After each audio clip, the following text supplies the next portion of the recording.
40 minutes. That was what my life came down to that morning, counted out by a man who had never once bothered to learn my name. Darian Cross stood on the walkway above the disposal floor, tapped the glass cuff on his wrist, and told the whole shift I had 40 minutes to cut apart the girl on the table.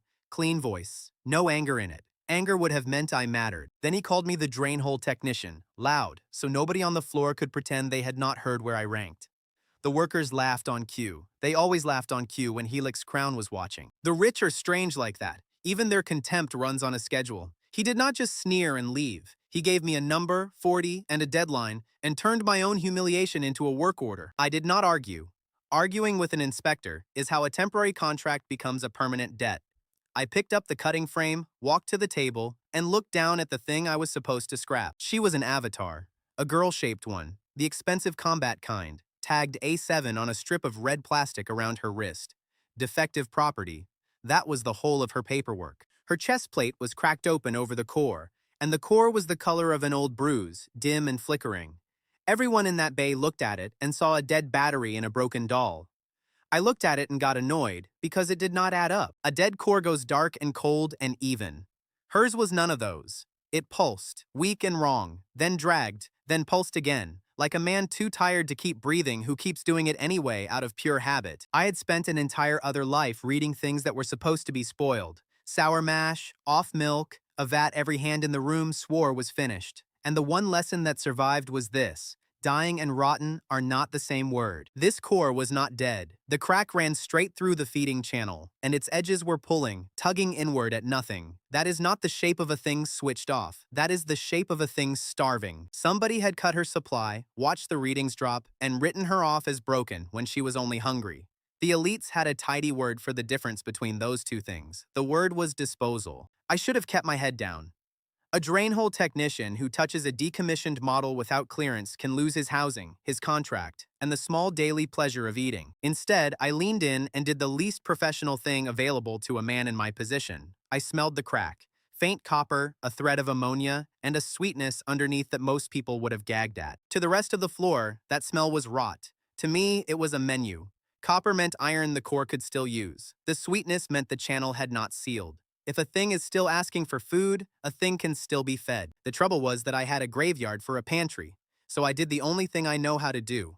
I went shopping in the trash. 2 crates sat by the incinerator chute, waiting to burn. Low-grade monster offcuts. The parts too cheap to render. Gland tissue and a slurry of dark blood the slaughter line paid good coin to make disappear. Helix Crown burned this by the ton. They paid to burn it. And here I stood, a man with 40 minutes, staring at a fortune in wasted nutrition the richest company in the district could not be bothered to understand. An emergency filter hung clipped to the wall, the crude carbon kind meant for chemical spills, not for feeding anything living. It was the finest equipment I was going to get today. I took it down. The next 20 minutes were neither pretty nor clean. I strained the raw slurry through the spill filter into a cracked measuring cup, skimmed the worst of the toxin off the top, and warmed the rest against the coolant pipe because I had nothing better to warm it on. What I ended up with was maybe 300 milliliters of dark, ugly, half-filtered nutrient mass. In my old trade, I would have poured it down the drain on principle. Here it was the most expensive meal in the city, cooked for a girl who was, on paper, already a corpse. Making it was ugly work done fast. I cut the least spoiled gland from the freshest offcut, crushed it against the crate edge, and worked the paste through the spill filter into the cracked cup, one push at a time, until the carbon had pulled the worst of the burning green out of it. Heat came from the coolant pipe, which is not what a coolant pipe is for, but the elbow of it ran warm off the machinery, and I have coaxed ferment to life off worse. Too hot and the enzymes die, too cold and nothing wakes. I held my wrist against the metal and counted, because a wrist is the only thermometer a man in a graveyard gets. What rose off it was not a good smell. It was a real one, though. Copper and yeast and something faintly sweet underneath. The smell of a thing deciding to be food instead of rot. In my old life, I would have been ashamed to hand a client a batch this rough. Here it was the finest thing I had made in 2 lives, because here it was the only thing between a starving core and a cutting frame. 300 milliliters. Dark, thin, half-filtered, ugly. I held the cup up to the bad light and did the only prayer I know, which is arithmetic.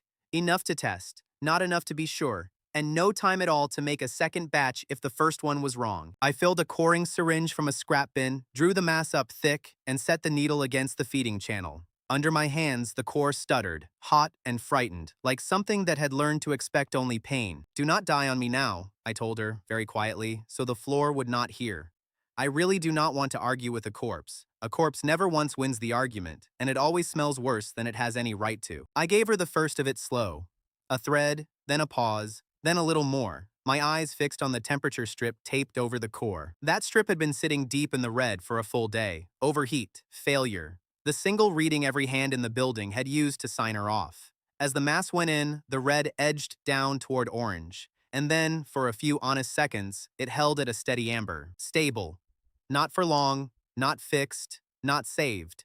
But for a few seconds, her core stopped drowning and simply held, and the pulse under my fingers smoothed into something that was almost a heartbeat. Then the maintenance contour bit me. A live service line was still tied into her frame, and when the core steadied, feedback kicked straight up the syringe and into my arms. Heat ran from my wrists to my shoulders like I had grabbed a rail off a furnace. I nearly dropped the needle. My own body, thank you so much, choosing the dramatic option at the worst possible moment. I ground my teeth, held the line, and finished the dose while my hands shrieked at me. And on the table, one finger moved. Just the index finger of her right hand, curling a few millimeters against the cold steel, the smallest motion a body can make and still call itself alive. A boy on the burn crew saw it and went pale. "It twitched," he said. "Sir, it just twitched." "She?" I said. "Not it. She twitched. And I would start getting used to that, son, if I were standing where you are standing." He stared at me like I had said something obscene in church. Around us, 3 or 4 more workers drifted closer, pulled the way people always get pulled toward the one thing they have just been told cannot happen. Please, I thought, do not start a workers' revolt on the disposal floor before I have even found myself a clean rag. Revolts have terrible timing and much worse hygiene. The senior cutter shoved through them, unbothered, his cutting frame already whining up to speed. "Defective units do not wake up," he said, and reached past me for her arm to prove the point. Behind him, the old bay sensor, the one nobody had bothered to shut off in years, ticked over and printed a fresh line on its paper feed. "Living response detected. A7, time-stamped, logged in the company's own ink." The cutter looked at the sensor, looked at the finger, looked at me. "Take it up with the machine," I told him. "It is older than the both of us, and it does not care in the slightest what your paperwork says she is." I want to be honest about that. It was luck, not genius. A dead terminal no one maintained happened to still be watching, and for once in my whole life, a piece of Helix Crown machinery printed something in my favor instead of against me. But luck that lands in front of witnesses stops being luck. It becomes a record. And a record is the one thing on this earth an inspector cannot simply order a technician to forget. Her eyes opened. Not all the way. A slit of pale light, unfocused, swinging across the ceiling, the cutter, the frightened boy, and then settling, hard, on me. "If you can hear me," I said low, "do not snap my neck. I know that is your whole design and your favorite hobby, but I still need the neck for explaining things, and you still need me for about 100 reasons you have not gotten around to counting yet." She did not snap my neck. She held my eyes, and something behind them was running numbers of its own. Not the flat weight of a machine holding for a command. The wary, furious focus of a person deciding whether the hand near her face is going to help or hurt. That was the exact moment it stopped being a job. You cannot look a starving thing in the eye, watch it choose to trust you for one single second, and then go back to calling it a unit. Up on the walkway, Darian Cross's glass cuff lit blue.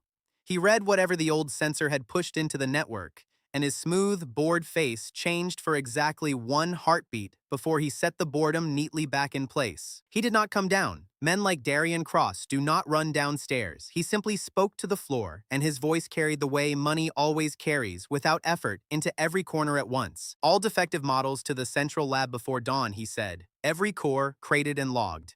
Then, softer, aimed only at me, with a little name-shaped hole left in it where my name should have been. Especially that one technician. So there it was. In 40 minutes, I had gained a girl, a crime, and a migraine, and lost the one thing that had ever kept me safe, which was being too small to notice. A dead unit gets burned and forgotten, but a broken thing that woke up on the disposal floor in front of witnesses with a printed record and an inspector's personal attention on it does not get forgotten. It gets hunted. The printed record was the part that would not let me breathe. That dead sensor had pushed living response, A7, into the company network, and somewhere upstairs a copy of it was already sitting in a queue, waiting for a morning clerk to open it and start asking questions. I could not reach the network to erase it, so I worked the other end of the problem. If there was no living unit on this floor by the time anyone came looking for one, then the record would read like a glitch in an old machine, and old machines glitch all the time, which meant moving her, and that was a bad job. A combat avatar, cracked and half-fed, carried off a monitored bay past a shift that had just watched her wake by a man whose badge opened nothing that mattered. I crouched back down where she could see my hands. "Here is our situation," I told her, and I said our on purpose. "In a few hours, men with guns come to crate every broken thing in this room. You count as one. So, on a bad day, do I? I would rather neither of us be here to be counted." She weighed me the way she had before, a person deciding whether the nearest hand meant to lift her or to sell her. She could not run, and we both knew it. All she had left to decide was whether to let me carry the risk, and she took her time about it, which I respected. The burn crew boy still hovered at the edge of it, caught halfway between reporting me and helping me, the way frightened decent people always hover. I put him to work before he could pick the wrong half, because a scared person with a task is a scared person who is not talking. That is the quiet economy of a factory floor. Everyone is owed something by someone, and a man who keeps a careful ledger of grudges is never quite as friendless as he looks. By the time I stood, I had the rough shape of a way out, held together with bribes and nerve, and not much else. Dawn was hours away. The crates would come with an armed escort, and between now and then, I had to move a barely living combat avatar off a monitored factory floor without one single person who outranked me noticing a thing. I looked at the amber strip, already sliding back toward red, and started counting again. Not the 40 minutes. That clock was dead. A new one had started, and this time I was the only man in the whole building who could hear it ticking. Getting her off the floor took a laundry cart, a bribe of half my lunch, and more nerve than I strictly owned. By the time the shift changed, I had her tucked into the dead service tunnel under Bay 9, where the old coolant lines run and no camera has worked since before I was hired. If you did not breathe through your nose, it was almost a private suite. Warm from the pipes, quiet, no inspectors. The kind of place a rich man would pay to detox in, assuming the rich man had first lost his sense of smell in an industrial accident. What I had to work with was a short and depressing list. 4 liters of low-grade monster blood I had skimmed off the burn crates. 1 old rendering cauldron with a cracked handle. The spill filter from the bay. And no clean water, no clock I could trust, and no second chance if the escort came early. Darian Cross owned every proper door in this building. The labs, the serum stores, the clean water taps, the licensed feeding rigs. All of it locked behind a badge I would never hold. So I did what men without doors have always done. I went looking for a window. She was still mostly out, her core ticking along on the amber I had bought her. So I put the time into the one thing I actually understood, turning garbage into medicine. Here's the whole trade, if you strip the mystery off it. You separate the gland from the meat, because the gland is where the useful chemistry lives, and the meat is just expensive rot. You wash it. You warm it gently, to wake the enzymes without cooking them. You filter the toxin. You cool it back down before the toxin comes home. Do that in the right order, and a slaughterhouse becomes a pharmacy for the thrown away. Do it in the wrong order, and you have poison that smells like ambition. Monster material does not behave like the honest grain and fruit of my old life. It fights back. The gland I cut open that night gave off a sharp chemical stink that made my eyes water, and some deep animal part of my brain insist I put it down and run. My old head of production would have died on the spot. Not from the fumes, from hearing anyone in his building use the word premium within a mile of that smell. I did not have a live core to spare for experiments, and I was not about to gamble her on a guess, so I did what any careful man does. I found something already broken to break first. There was a shell fragment in the scrap. A piece of a decommissioned arm with a sliver of secondary core still fused inside it. Dead weight to anyone else. To me, a test subject that could not file a complaint. I ran my ugly little cycle, drew off a few milliliters of the roughest nutrient mass, and fed it into the fragment. Then I set a stopwatch in my head, and I watched. A fragment like that, cut from its supply, holds a charge for maybe 8 seconds before it goes dark. That is the number the factory runs on. 8 seconds, then scrap. Mine held for 90. I sat back on my heels in a filthy tunnel and grinned like a fool at a piece of somebody's arm. 90 seconds against 8. That is not luck, and it is not magic. That is a supply problem, and I had just solved a corner of it with material Helix Crown pays money to set on fire. 1 elite serum ampule costs a floor technician a month of wages. A month. And the thing keeping this fragment awake 11 times longer than the company's own numbers said was possible had cost me nothing but a stolen crate and a ruined evening. Thank you, I told the fragment quietly.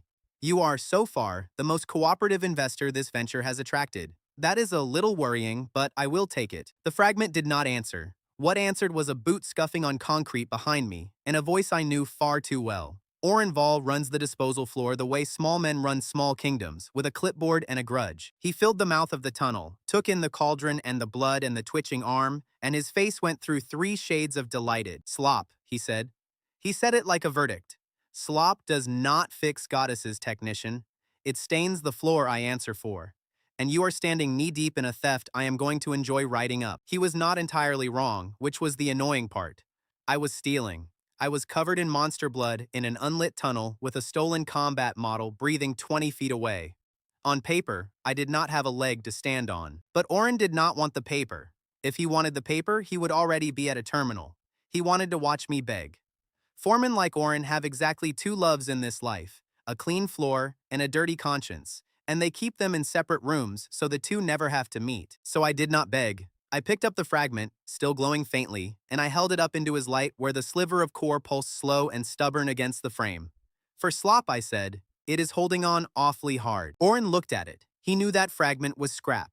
He had probably signed the order that made it scrap. And here it was, minutes after he watched me feed it garbage, gripping the test frame like it had decided, all on its own, that it was not finished yet. He opened his mouth to call it a trick. He closed it again. Because there were 2 burn crew workers behind him now, and they had seen it too, and a foreman who calls a live thing dead in front of witnesses is a foreman with a problem. Clean it up, he said finally, which meant he had nothing, and he stalked off to go find someone he could still frighten. I bought myself a minute. What I also bought, I understood a beat too late, was a rumor. 2 workers walked off that floor having seen dead scrap move for the drain hole technician. Stories like that do not stay in tunnels. I turned back to my cauldron, and a hand closed around my throat. She had woken while I was busy being smug. Era 7, up on one elbow, pale eyes clear now and absolutely murderous. Her fingers wrapped under my jaw with the easy strength of a machine built to end people politely. Did you buy me? She said. Her voice came out cracked from disuse and cold as the tunnel. Am I yours now? Answer fast. There was a smart answer and an honest one. And to my own surprise, I went with honest. I cannot even afford lunch, I told her. I traded half of it for a laundry cart this morning. That really does limit a man's villain plans. Her grip did not loosen, but her eyes flicked, reading me, running the same cold math I had seen on the table. I did not set any commands, I said. No obedience lock, no owner key, nothing in your head with my name on it. I could have. It was right there in the maintenance rig. I did not. You can check when you can stand. That was the truth. And it was also not the whole truth. And I felt the difference sit in my chest like a stone. I did not tell her that when her core steadied, mine paid for it in pain. I did not tell her that whatever tied us was already deeper than a repair. She had enough to survive tonight. That could wait. She let go. Not because she trusted me. Because a person who has just been property learns fast to tell the difference between a man asking for obedience and a man too broke to demand it. For now, I was the second kind. Then she folded back down against the pipes, spent, and I made the mistake that nearly killed us both. She was strong enough now for a real dose. A full batch, properly processed, the way I would have done it in a licensed shop in my old life. Clean, pure, concentrated. The best I could make with what I had. I processed that batch like a professional. I stripped the toxin hard, cooked the enzymes bright and clean, filtered it twice until the mass ran smooth and dark and looked, for the first time all night, like something a real company might sell. I was proud of it. That should have been my warning. Pride, in my experience, is the smell right before the smoke. I fed it into her core slow, watching the strip, waiting for the amber to deepen and hold. For 3 seconds it did. Then it did the opposite of everything I expected. The clean, pure mass hit her cracked core, and the core did not soothe. It flared. The reading jumped past amber, past its old red, into a heat I had never seen, and the crack in the feeding channel widened with a sound like ice giving way underfoot. The link caught fire up my arms. Not the warm bite from the bay. A white bar of pain that folded me over the cauldron and drove the breath out of me, because whatever was hurting her was now, by design, also hurting me. I killed the flow, ripped the syringe clear, dumped coolant slurry over the channel, dropped the temperature by force before the core could split the rest of the way. It held. Barely. She shook once and went still, alive, cracked wider than before, and I knelt there gasping with my ruined perfect batch cooling in the pot. The tunnel filled with the smell of it. Not rot this time. Scorch. The specific burnt sugar reek of good intentions cooked too hard, and breathing it in, I finally understood what I had gotten wrong. I had treated her like a patient who needed the cleanest possible medicine, but her core was not clean. It was cracked, raw, half-starved, and a cracked thing cannot take pure force any more than a burned hand can take boiling water, even healing water. She does not need purity, I said out loud, to the dark and the smoke and the girl I had just hurt trying to help. She needs compatibility. Soft, living, a little sour, a little slow, small doses, timed to whatever rhythm that core can still keep. It was the right answer. I could feel that it was right, the way you feel a key turn.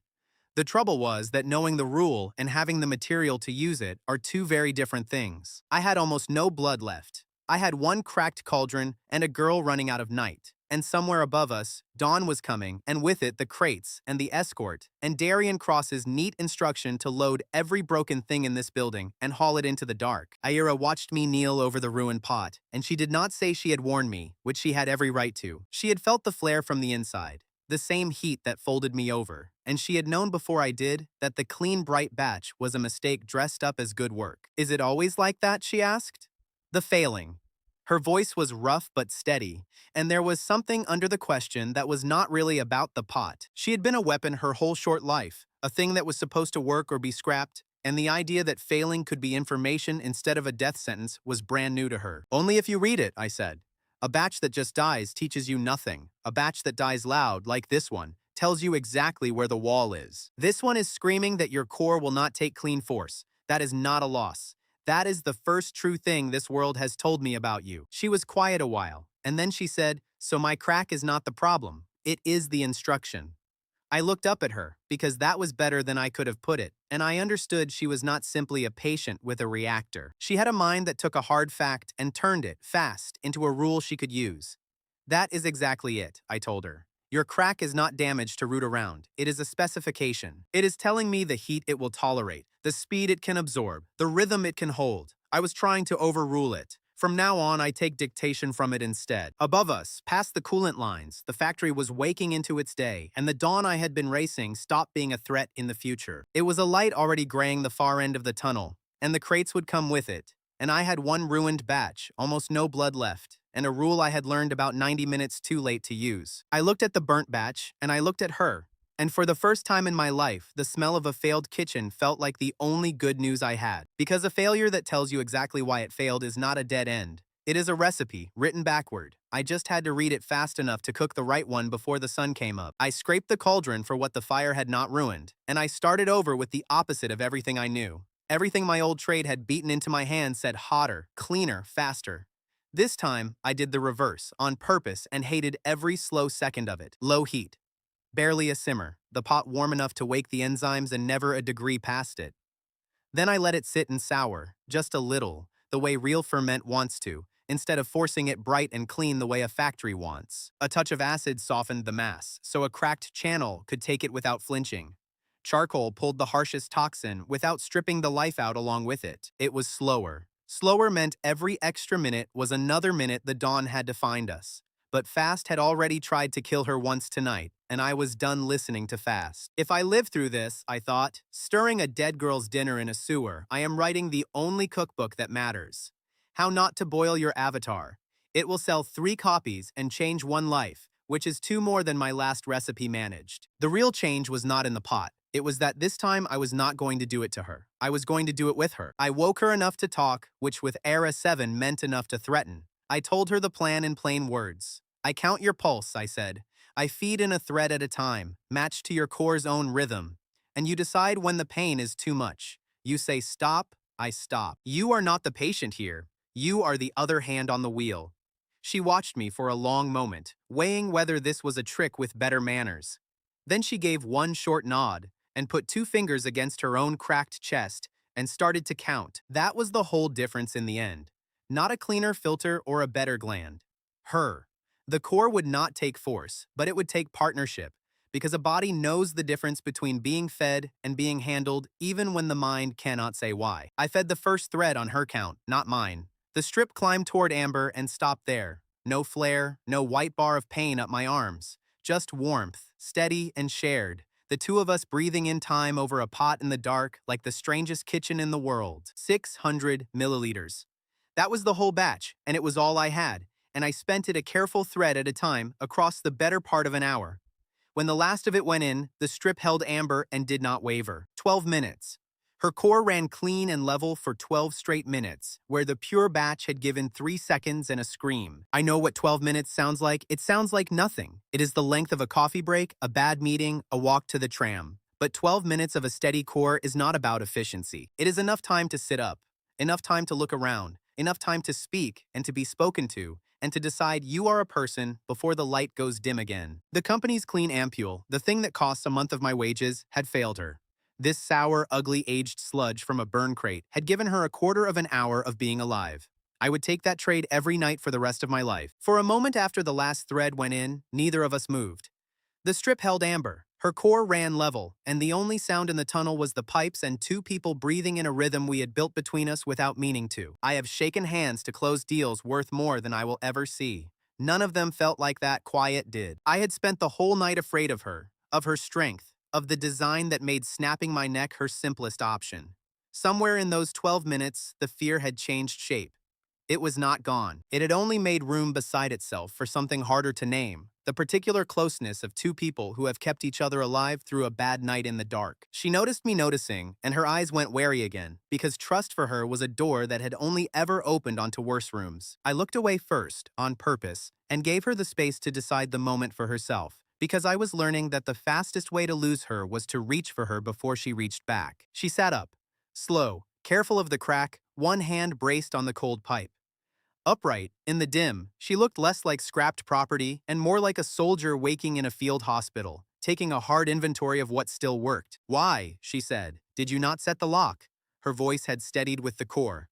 "Every technician sets the lock first. It is the first thing they teach you. Chain the weapon, then repair it. You skipped straight to repair. Why?" "Because I fix cores," I told her. "I am not licensed to fix consciences, and I would not trust myself with the tools." She almost smiled at that. Almost. It died on the way up, but it had tried, and in a face that had known nothing but a disposal table, the attempt was enormous. Then she asked the question I had been dreading, because it was the one that mattered. "How was I logged?" she said. "On the sheet." "What did the paper call me?" There was no soft way to say it, so I said it straight. "A7, I told her. "Defective property, model line 7. There was no name field on the form. The form does not have a place for one." She was quiet. She looked at the red plastic strip still fastened around her wrist, the tag that turned a person into a line item. And then she reached up, and she took it off, and she dropped it in the dirt of the tunnel floor. "Not a 7, she said. "Era." The name came out rough, like she was trying it in her own mouth for the first time and deciding, in real time, that it fit. "My name is Era. I have handed people a lot of things in my 2 lives. Jobs, contracts, bad news. I never once handed anyone a whole self before, and I was not ready for how it would land. "Congratulations," I said when I trusted my voice. I know a tunnel that smells like a rendering vat is a poor place to be born into a name, but for what it is worth, Era, it is a good one, and it is yours, and nobody in this building signed off on it but you. She looked at me like she was deciding whether to believe that a name could hold. Before she could answer, a light swept the mouth of the tunnel, and Orenval's voice came down it, sour as ever. "Unit A7, he said, reading off his pad without looking up, "is logged for the breakdown line at dawn. On my floor. So whatever you are running down here, technician, it ends now, and the scrap goes back in the crate." He looked up. He expected a corpse on a table and a thief to arrest. What he got was a girl sitting upright in the dark, clear-eyed, looking back at him like an equal. "I already told him my name," Era said. Her voice did not shake. "It is Era, not A7. You may use it, if you can manage the extra letter." I have watched a lot of men lose arguments. It is one of the few free pleasures of factory life.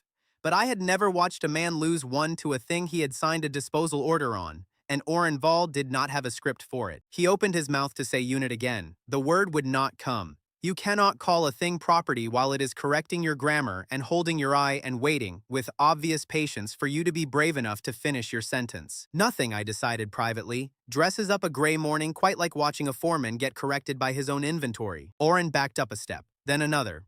This is not over, he said, which is what men say when a thing is very much over for now, and he turned and stalked back up the tunnel with his pad clutched to his chest like a shield. The trouble was I could hear his thumb working the pad as he went. He was not letting it go. He was filing something, backing away and calling for help at the same time the way small men do. Ira watched him leave, then turned back to me, and the softness that had almost reached her face was gone, replaced by something harder and more honest.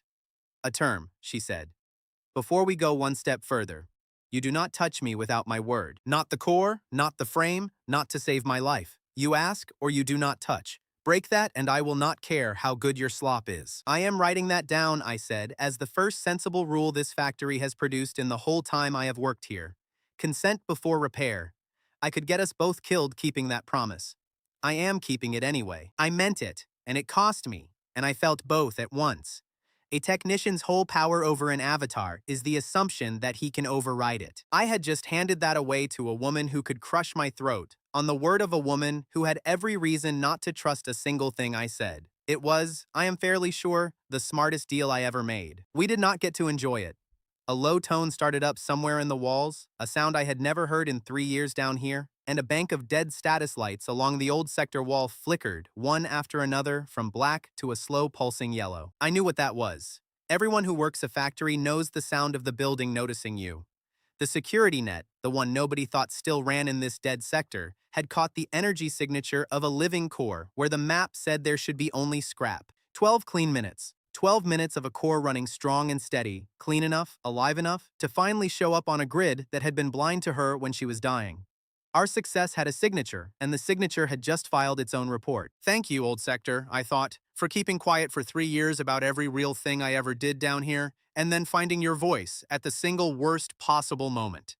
Truly, impeccable instincts. Ira was already up, unsteady but standing, reading the yellow lights with the flat focus of something built to know exactly how much time it had before a room turned dangerous. Not much, her face said. Not much at all. The comm panel on the tunnel wall, another dead thing suddenly full of opinions, crackled and found a voice. Smooth, unhurried. A voice that never once had to raise itself to be obeyed. Bring the found unit out for inspection, Darian Cross said, to whatever guards were already moving. I want it on the test ring. Now.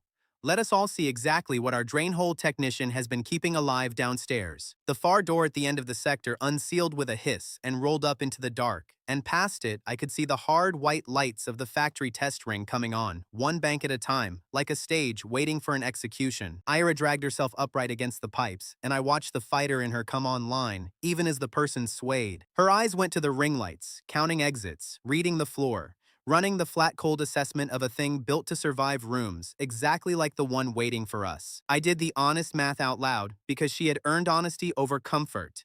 You have the last of the batch in you, I told her. 12 good minutes, maybe less now. After that, your core starts sliding, and I have nothing left to feed it. So whatever happens out there happens fast, or it happens badly. I am not marching you into that light, I added. That is the one thing I will not do. He wants a unit produced on command. If you walk out there, you walk because you chose it. If you would rather we run and take our chances in the dark, then we run. Your core, your call. She looked at the ring, then at me, and something in her face had gone hard and almost amused. A disposal I did not choose, she said. Or a fight I did. Her voice was rough but level. I have had the first one already. I will try the second. It was the most alive thing anyone had said to me in years, and it came from a woman with a crack in her chest and 12 minutes on the clock. I decided privately that if we both lived through the hour, I would spend a good part of my life making sure she got the third option nobody had ever offered her, which was a future. Out loud, I only said, then breathe on your own count, not theirs, and do not let the shiny one make you angry. Anger runs hot, and hot cracks cores. She almost smiled at that, which from Ira was practically a marching band. Ira was alive. She had a name. And in the time it takes to say it, the man who called us both garbage had turned her first hour of being a person into a public trial, with an audience, under lights, on a stage of his choosing. Fate, I decided, has a terrible sense of timing and truly excellent diction. I wiped the last of the nutrient mass off my hands, looked at the girl who was down to her final, honest minutes of strength, and walked with her toward the light. The factory test ring is a circle of scarred steel under lights, bright enough to perform surgery. And it was built for exactly one kind of question. Can this model fight, or does it break?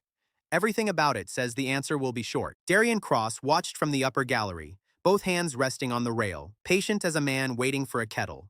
If the unit is truly alive, he told the floor, then we owe the city proof of what that means. A decommissioned combat model, reanimated without license, in a civilian factory, that is not a miracle. That is a hazard. We will document it properly. Listen to the language. Reanimated. Hazard.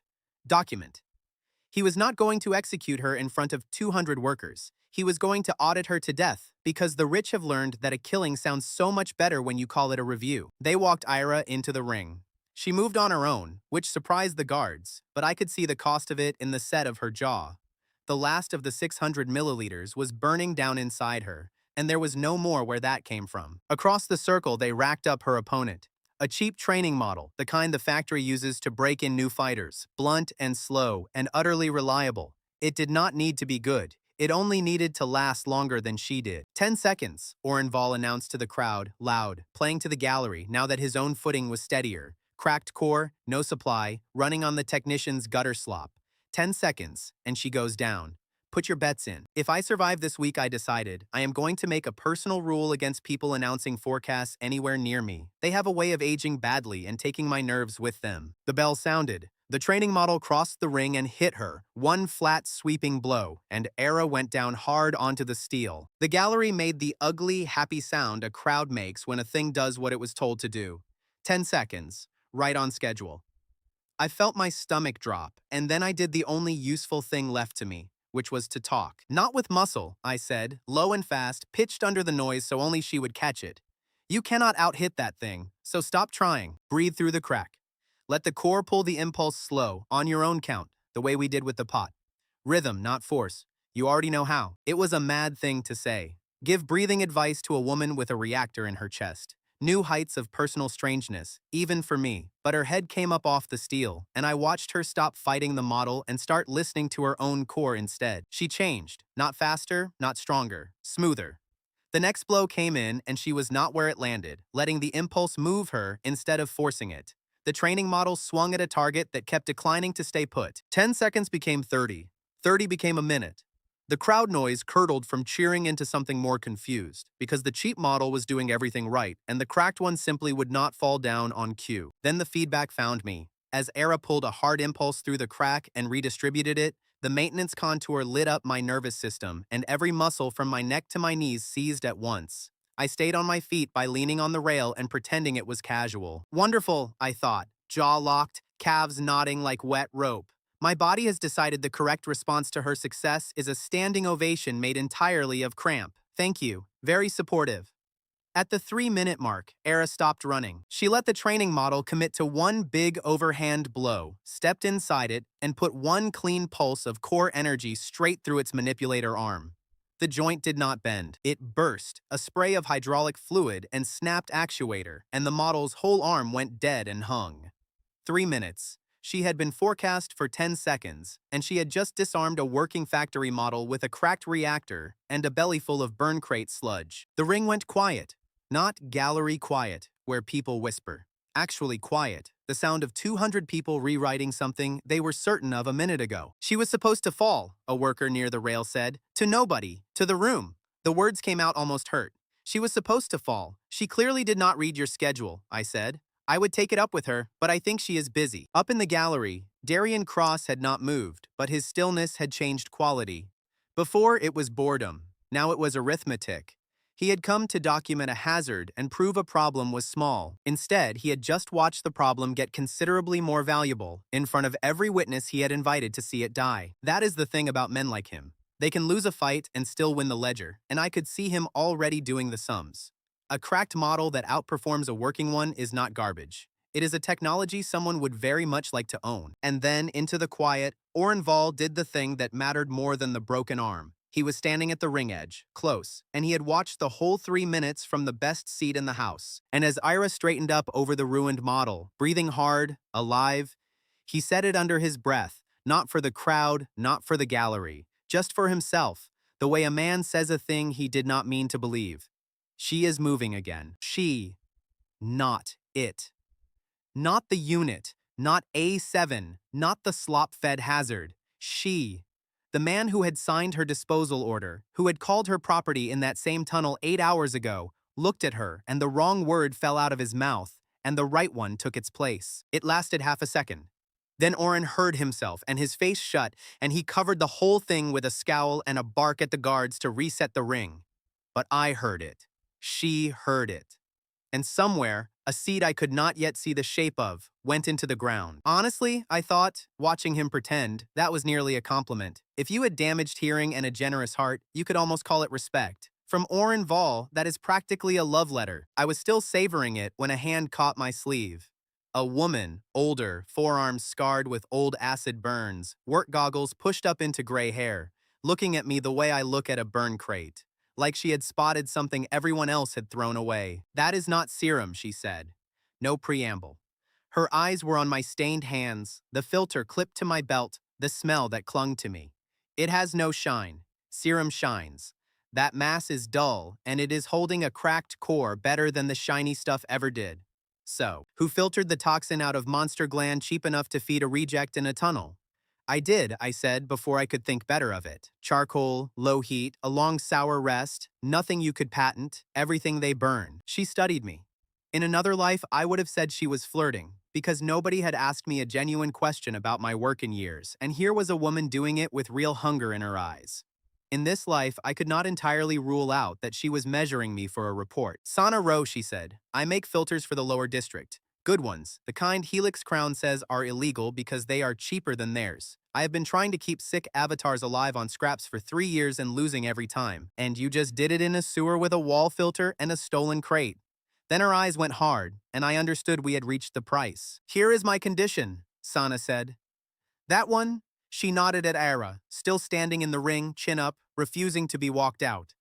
"Prove to me you did not put a collar in her head. No obedience lock, no owner key, nothing that makes her yours. You show me she is free, really free, and then we talk about what your slop and my filters could do together." "Because I have seen 100 technicians save a broken avatar," she went on, quieter. "Every one of them saved it into a leash. If that is what this is, I want no part of it, and I will forget your name by morning. But if it is not," she let it hang. "My first potential investor, and she wanted to run an ethics audit in a basement before she would give me a single filter. The world, I thought, improves in strange directions. "Ask her yourself," I said, and nodded at Era. "She sets her own terms now. It was the first thing we agreed on. If Era tells you I hold a leash, then I do, and you should walk away and take the filters with you." Sana Rowe looked from me to the girl in the ring, and something in her face shifted toward hope so cautious it was almost painful to watch. Behind me, in the ring, the guards moved to walk Era out, and she did not go. She stood over the ruined training model, breathing hard, and she looked at the men reaching for her arms until they thought better of it. She had won the fight they built to break her, and she was not going to be marched off her own victory like a returned tool. A young technician near the rail, one who had laughed on cue at me a dozen times, was staring at her with his mouth slightly open. "She stood up," he said, to nobody. It was supposed to fold in 10 seconds, and she stood up. He did not sound cruel anymore. He sounded like a man whose certainty had just walked out from under him, which is the first sound a mind makes right before it changes. Orenval was doing worse. He had built this whole test to prove me a fraud and Aera a corpse. And instead, 200 workers had watched a reject outlast a certified model, and his own slip of the tongue, "She is moving again," still hung in the air where he could not reach it. He barked orders at the guards to cover it, but the orders came too loud, the way a man is too loud when he is arguing with a thing he has already lost. And above all of it, Darian Cross had stopped watching the ring entirely. I followed his eyes and found them on the readout of the failed training model, on the numbers, and I understood he was not grieving a lost bet. He was pricing a discovery. A cracked core that outperforms a clean one is not a scandal to a man like him. It is a product he does not yet own, and I watched him decide to acquire it the way other men decide to buy bread. So when Sonaro said prove there is no collar, she was not only testing me, she was standing, without knowing it, between Era and a man who had just decided Era was worth having. The audit she wanted to run in a basement was the only thing in that room between a free woman and a very expensive cage, and I wanted to pass it more than I had wanted anything in either of my lives. She started toward the ring edge, and behind us, up in the gallery, Darian Cross finally turned from the rail, said one quiet word to an aide, and began, without any hurry at all, to make Era his business. Getting out of the factory was its own long story, involving a shift change, a maintenance requisition I was not entitled to file, and the kind of luck that only visits men who have already used up all their good sense. By nightfall, we were across the district line, and Sana Row was unlocking a door under a sign that read Row Filtration in letters older than me. Inside, it was cramped and clean and smelled of carbon and hot metal, racks of filter cartridges climbing every wall, a workbench worn smooth by 30 years of the same two hands. "This is where we fix filters," Sana said, kicking a stool toward me. "Not fates, not futures, filters. So do not go dirtying my floor for nothing, and do not make me regret the door. I have started to notice a pattern in my new life. Every important woman in it opens the relationship with a threat about cleanliness. I am choosing to read that as a sign I am moving up in the world." She did not sit down. She went straight to Era, who had lowered herself onto a crate in the corner, watchful, one hand never far from the edge of the bench. Sana crouched in front of her, eye to eye, and asked the only question she cared about. "Did he put a lock in you?" she said. "The truth. I have a scanner and I will use it, but I would rather hear it from your mouth first." Ira looked at her for a long moment. Then she looked at me, and I made myself hold still and say nothing, because the whole point was that this was hers to answer. "He did not set a lock," Era said. "He could have. It was in his hands on the table, and he put it down." She paused and let the next word fall with all the weight she could put on it. "Yet." It was a single syllable, and it landed like a signed affidavit with a blade folded inside. Not an acquittal. A conditional release. She was telling Sana the truth and warning me at the same time, and I found I respected her more for it, not less. "Good," Sana said, and stood, and something in her shoulders came down. "That is the first honest answer I have had from a rescued avatar in 3 years. The rest all said their owners were kind." She ran the scanner anyway, watched it come back clean, and then finally she opened the cabinet where she kept the good filters. We got to work, and for the first time since the disposal floor, I had real equipment under my hands. Proper cartridges instead of a spill filter, a temperature bath, clean water, which I had started to think of as a luxury on the level of gold. Here is the number that mattered. 20 kilograms of the lowest grade slaughter waste, the stuff below even burn crate quality, ran through Sana's filters and my slow ferment, gave up 5 usable portions of stable nutrient mass. Only 5. The yield was thin and the quality wobbled batch to batch, but 5 portions. And when I sat down and worked the cost against an elite ampule, one honest portion of my mass came out roughly 14 times cheaper than the shining thing Helix Crown sold. 14 times. Understand what that does. It is not that I made medicine slightly less expensive, it is that I made it cheap enough to reach people the company had never once counted as customers. A month of wages against a 14th of that. That is the difference between medicine for the elite and medicine for a district. For once, I thought, looking at 5 dull jars on Sana's bench, I have produced something that is not a crime or a smell. Progress. I would like it noted. The door opened before I could enjoy that. A man stood in it, and I could tell 3 things about him at once. He was younger than his face. His left sleeve was pinned up over a missing arm, and he had come here on purpose, having heard something, and he was terrified it was not true. "I am not here for charity," he said, before anyone could speak, like he had rehearsed it against the walkover. His name was Bren Cade. "I heard there is a man who fixes what the factory throws out. I do not need pity, and I do not need a handout. I need a hand that can teach again. That is all. I used to train cadets. Then I lost the arm and the certification in the same week, and they filed me under the same word they filed her under. The queue of impossible patients, I noted, is now growing considerably faster than my production of possible cures. This is a poor business model and an excellent moral one. I did not know if the mass would even touch a human nervous system. Era's core was one problem. A man's severed nerve channels were another entirely, and I told him so, because he had earned honesty more than comfort. But he did not flinch, so I said we could try small, and see, and promise nothing. That was when the day, which had been going suspiciously well, remembered itself. The door banged open a second time, and a different sort of man came through it, soft-handed and sure of himself, with a ledger under his arm and 2 large friends behind him. "Sana's debt," he announced to the room, "weighs a good deal more than your little jars." He did not look at the jars. He looked at the filters, the racks, the whole workshop, doing the sums of a man pricing a thing he intends to take. The note is called, "I am here for the collateral. The equipment settles it. Debt men, I have learned, smell the same in every world. Paper and other people's certainty. It is a very particular cologne." Sana had gone very still, and I understood the shape of it. If those filters walked out that door, so did Era's next dose, and Bren's chance, and the only thing keeping any of this alive. Everything I had built in a day was standing on equipment a stranger was about to repossess. So Sana did the thing that made me decide right then that I would follow this woman a long way. She did not beg and she did not fight. She picked up one of my 5 jars, set it on the ledger man's own book, and made him look at it. "Take the filters," she said, "and you take the one thing in this room that pays you back in a week. This mass keeps cracked cores alive for a 14th of the corporate price. There is a district full of people who will line up for it. You can haul off my racks tonight and settle a debt once. Or you can give me 7 days, and I will settle it, and you will know where to come the next time you want a return instead of a one-time seizure." The ledger man was not a good person, but he was a greedy one, and greed can be reasoned with in ways that cruelty cannot.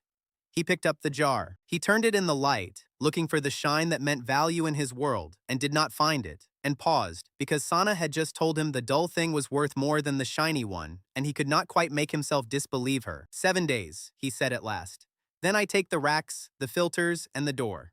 He wrote something in the ledger, snapped it shut, and left with his 2 friends and a jar he had not paid for, which told me he already believed her more than he wanted to. The best way to beat a creditor, I decided, is to make his own greed invest in your survival. File that one away. It is going to come up again. 7 days is not much, but it was 7 days more than we had a minute ago, so I turned back to Bren, and we tried the small thing, a microdose. The tiniest thread of stable mass fed into the dead nerve channels at his shoulder on his own count, the way Era had taught me a body wants to be met instead of forced. For a long moment, nothing. His face stayed carefully blank, a man who had trained himself not to hope. Then his breath caught. "I felt fingers," he said. His voice cracked straight down the middle. "Fingers that are not there. On a hand that is gone. I felt them." It was not a cure. His arm did not grow back. The channels lit weak, and it hurt him, and the feeling faded within the minute, and I made sure he understood all of that before he let it become a miracle in his head. But something in his ruined shoulder had answered, for the first time since he lost it, and a man who thought he was finished sat in a filter shop and learned he was not. His phantom hand, I thought, is already more responsive than half the management at that factory. I did not say it. Some jokes you keep, because the moment is bigger than your need to be clever in it. I should have felt like we had won something. We had a base, a filter, a first ally, a first patient, and a reprieve.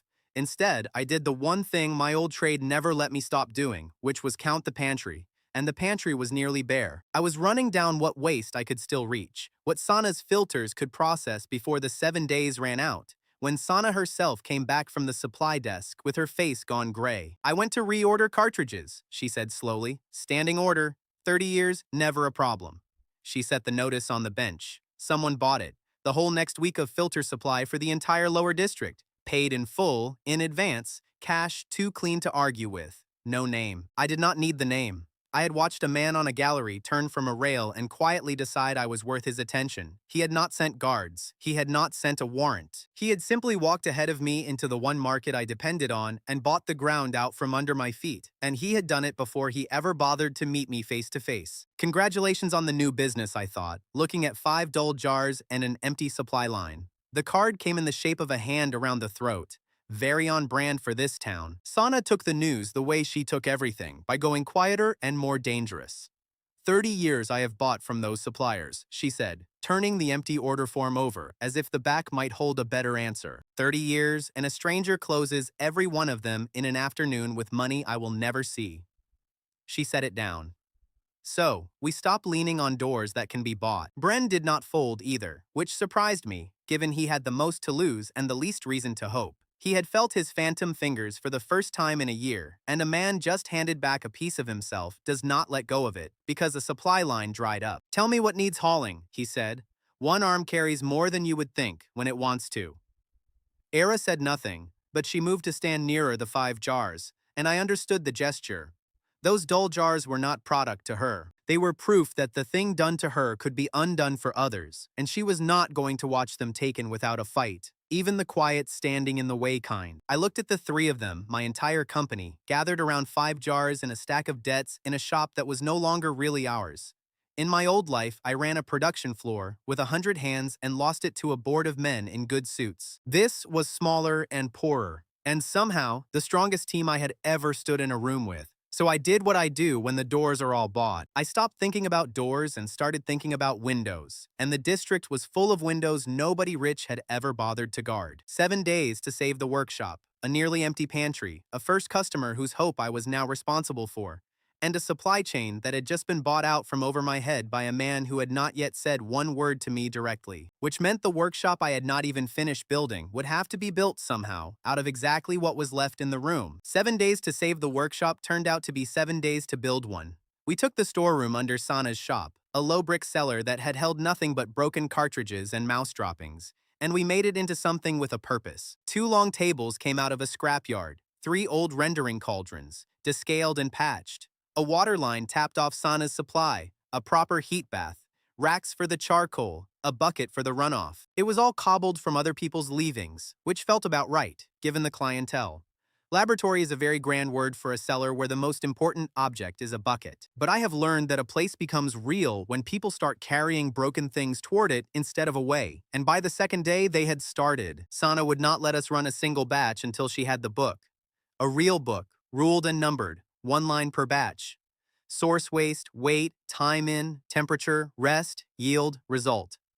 She set it on the bench like a law. If it is not written down, she said, it is not a craft. It is guessing in blood, and guessing in blood is what killed every avatar I ever tried to save before you walked in. Number your batches or get out of my cellar. She was right, and she was more right than she knew. I was thinking of the ledger as discipline. She was building us a language. A rumor cannot be defended in front of anyone. A numbered batch, weighed and timed and repeatable, is the beginning of proof, and proof was the only weapon we would ever be allowed to carry into the rooms that mattered. Sana Row, I decided, could make chaos itself stand still and sign a form. It was one of the more frightening talents I had ever been glad to have on my side. So we ran our first controlled week by the book. And at the end of it, the ledger told a story in plain numbers. 9 jars of nutrient mass. 6 of them stable, holding their consistency, safe to dose. 3 of them failed, curdled and stinking, a total loss. And 3 damaged avatar fragments, fed on the good jars, held a steady impulse for a full hour each instead of the factory's 8 seconds. 6 out of 9 is a miserable yield in any real industry. I know that, but I was not counting jars. I was counting what the jars meant, and 6 stable jars meant 6 broken shells that could be kept alive, which meant 6 families who would not have to sell their damaged kin to Helix Crown for burning money. The 3 failed jars I logged honestly and set by the door, where they announced their failure to everyone who passed. The smell of a bad batch, I am now prepared to testify in any court, belongs in a separate category of war crime. Sana threatened to make me sleep next to them. I believed her. Bren found his place while I was still counting jars. He could not lift a training frame with 1 arm, and he would never pass a certification board again, and none of that mattered. I cannot show you the whole strike, he told the first restored fragment he was set to coach, a twitching shell arm learning to move again. His voice was steady in a way I had not heard from him yet, but I can show you exactly where it begins. Most people get the start wrong. Watch my shoulder, not my hand. And the thing is, he was good. Better than the certified trainers at the factory who had 2 arms and no reason to pay attention. Bren had spent a year losing everything and learning where a movement is born, and now he taught it to bodies as broken as his own, and they listened because he was living proof the broken part was not the point. Our instructor has a phantom hand, I thought, watching him work, and it is already more use than the entire training division that fired him. I kept that one behind my teeth too. He did not need my jokes. He was busy being somebody again. The 6 stable jars were the number I kept coming back to, because 6 was not really a number of jars. It was a number of families. 6 households that would not have to carry a broken son or sister to the Helix Crown collection point and take burning money for the weight. I made myself go and tell them so, 1 door at a time, because a promise you cannot look a person in the eye and make is not a promise. A mother on the 3rd floor of a leaning tenement listened to me explain that her daughter's shell could hold a whole hour now, and she did not thank me. She sat down on the step, hard, like her knees had stopped taking instructions. That is the thing the ledger could never quite capture, and Sana was right to keep it anyway. The book said batch 9, 6 stable, 3 failed. The step said a woman who had been rationing hope for a year suddenly had a reason to spend some. Both were true. I only ever knew how to write down the first one, so I was grateful she wrote it in a hand that made the second one possible. Then the district noticed us. That was the part I had not planned for. A worker from the slaughter line, a big quiet man with blood permanently under his nails, came to the cellar door one evening with a sack over his shoulder, and he did not offer it to me. He negotiated. "You take gland waste," he said. "I heard. The line pays me nothing to haul it to the burn. So, if it is not garbage after all, what will you give me for a sack of it?" That question changed everything, and he did not even know it. For his whole life, that sack had been garbage, something he paid for in labor and got nothing back. And here he stood, doing the one thing the powerless almost never get to do, which is set a price on their own leavings. 3 coppers a sack, I said, and I meant it as a real number, and I watched a slaughterhouse worker stand a little straighter because a thing he owned was worth something after all. The word garbage, spoken at last with a businessman's inflection, is a beautiful sound. The trouble with being noticed is that everyone notices, including the people you would rather stayed blind. Orenval came down my cellar steps on the 4th day with 2 factory men and the particular smile of a man who expects to enjoy himself. "This is illegal," he announced before he had even finished descending. "Unlicensed production, unlicensed premises, stolen source material. I could close this hole right now." "Strange then," I said, "that it seems to behave more law-abidingly than your ampules. Mine has not overheated a single core all week. Yours signed the death of the one downstairs, if you recall. It was a cheap shot, and it landed, and it did absolutely nothing to my legal position, which was terrible." Sarcasm is not a license, but it warms a man up while he waits for a better argument to arrive, and sometimes the better argument arrives on its own. Mine arrived in the shape of the slaughterhouse worker and 2 of his friends, who had come for the evening's exchange, and now stood at the top of the stairs, quietly filling the only exit, looking at Oren and his 2 men with the flat patience of people who move heavy things for a living. Oren counted the room. 6 stable jars on the bench, numbered and dated in Sana's neat hand. A ledger he could not easily call a lie. A cellar full of witnesses who had a stake in those jars, and a stairway full of large men who had a stake in him leaving. Closing us on the spot stopped being simple, so he did the small mean thing instead. He took a jar, one of the good ones, right off the bench and tucked it under his arm as evidence, as sample, as whatever word he needed. "For the record," he said, and left, and I let him, because a jar was cheaper than a fight, and I had a suspicion about where that jar was going. Sarcasm is not a license, I reminded myself as he climbed out. But it is free, and it is warm, and on a bad day, you take your comforts where they come. We had won the room. What I had not accounted for was that winning has a smell, and the smell was coming from my own bucket. Sana caught it before I did. The runoff water from a week of processing had gone cloudy and wrong. The district's own supply line downstream of us, starting to carry the taint of everything we filtered out. "A workshop that poisons its own district," Sana said, setting the fouled bucket in front of me, "is no better than the Crown. Worse, maybe, because the Crown never pretended to be the alternative. Fix your water, or I close the line myself." She was right, and it stung more than Oren's whole visit. I had been so busy saving cracked cores that I had started quietly wrecking the water for the people I was supposedly saving. Revolution, I found, smells considerably worse at the drainage stage than it does in the speeches. So we built a second filter loop, a slow secondary pass that cleaned the runoff before it ever reached the district line. It cost us. Yield dropped because the same charcoal and hours now went to cleaning waste instead of making product. Fewer jars a day. But the water ran clear again, and the families downstream kept drinking, and I decided that was a trade I could defend in any room I might someday have to. The right to a home, I was learning, is not only the right to be strong, it is the right to clean water in your tap while the strength gets built. Sana had a gift for making basic decency sound like a physical threat, and I was grateful for every word of it. I did not see the last part of that week. I only pieced it together later, from a floor clerk who owed me a favor and enjoyed watching the powerful squirm as much as I did. Oren carried his stolen jar up to the tower and set it on Darian Cross's desk like a trophy. "Unlicensed slop," he said, expecting to be thanked.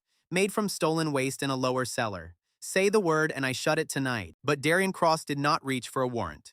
He picked up the jar. He turned it in the light, the way the debt man had, looking for the shine and not finding it. He held it to a reader, watched the numbers come back steady, watched a week-old sample of garbage refuse to spoil the way garbage is supposed to.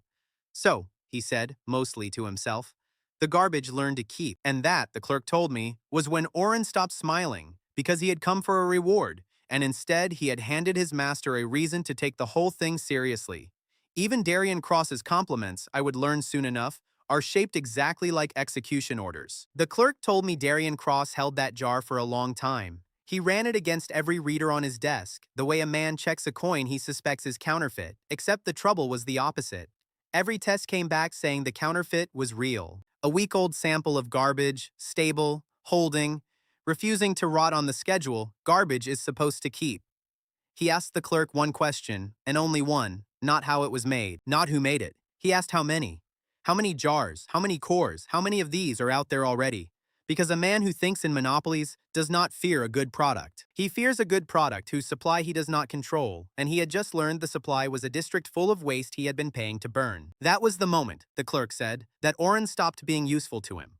Oren had brought the jar as a trophy, expecting thanks for catching a thief. Instead, he had shown his master that the thief had found a way to make the company's own trash outperform the company's own product, and there is no reward for that. There is only the cold recalculation of a man who has found a new threat, and quietly filed the messenger under expendable. He set the jar down, told Oren to prepare the ring, and began, in his patient and bloodless way, to plan how to kill a thing by proving it could not exist. Orenval did not send guards to the cellar. He sent an invitation, which was worse, because an invitation from a man who hates you always has a hook in it. A demonstration test, the notice called it.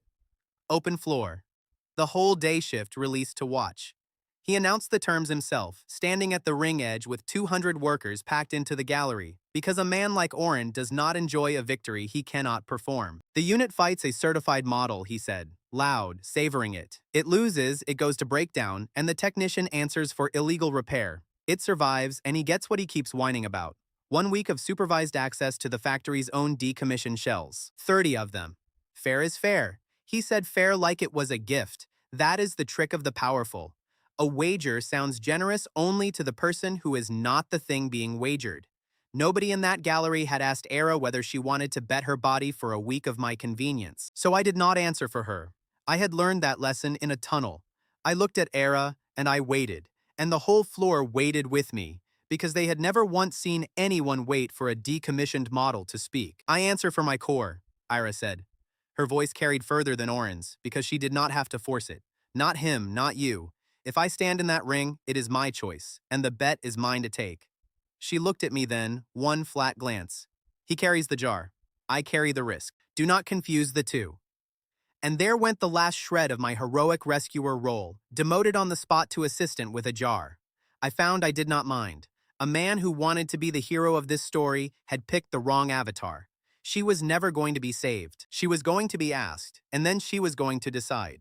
They walked out the certified model to face her, and the contrast did Oren's advertising for him. Where Era was cracked and dull and patched, the certified unit gleamed. Fresh serum, full shine, the polished product of everything Helix Crown sold. Clean protocol, Oren announced, against basement soup. Watch the difference. Basement soup. I turned the phrase over while they racked the models up. Insulting, yes, but honestly, not a bad name. I could work with basement soup. Branding has been built on worse. The gallery saw the contrast differently than Oren intended, though. I watched it happen. 200 lower district workers looked at the shiny corporate model and the cracked one held together with garbage, and they did not see a fair fight. They saw themselves. Every one of them had been the dull, patched, written-off thing standing across from the gleaming thing that got all the money. They knew exactly who they wanted to win, and it was not the shine. The bell rang. The certified model came in fast and clean, and it hit like the product it was, and Era took the first exchange full on and did not fall. 1 clean minute. The gallery, half of them expecting the 10-second collapse Oren had promised, started to count without meaning to. 2 minutes. The count got louder, workers calling the numbers now, because a cracked reject staying upright against certified steel was the most interesting thing that had happened on this floor in years. Do not trade blows, I called under the noise, pitched for her alone. You cannot win the exchange, so do not fight the exchange. Rhythm. Let the impulse move you. Slow the core, keep it level, and make that thing chase you. The certified model chased, and as Era pulled a long sustained impulse through the crack, holding it level instead of spending it, the maintenance contour hit me low in the ribs, a deep grinding ache like a boot pressing on my chest. My own body, insisting on joining the debate. Wonderful. My ribs would like it on record that they voted against this plan. Here is what nobody in that gallery understood, and what I was betting everything on. The certified protocol is built for a burst. Clean, bright, maximum output. The corporate answer to every problem. It is glorious for about 4 minutes. It also runs hot, and it has no idea what to do when the fight refuses to end on schedule. So I did not tell Era to hit harder. I told her to wait. Do not tear your core open trying to match it, I said. You do not have to beat that model. You only have to still be standing when it cooks itself. Let the expensive thing overheat.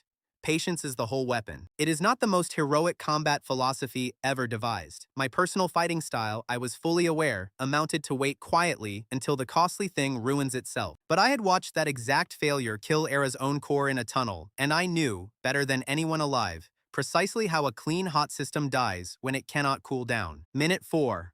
The certified model's rhythm changed.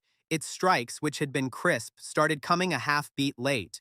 A worker at the rail saw it before the gallery did and said it out loud, half in disbelief. The certified one, he said. Its core is shaking. It was. The shine that Oren had sold as superiority was overheating in front of 200 witnesses, exactly the way I had promised her mine would not, because the whole cursed point of soft living mass is that it does not burn. The expensive model was running the most beautiful advertisement for my garbage that money could not buy, and it was doing it for free. Up in the gallery, I felt the mood turn.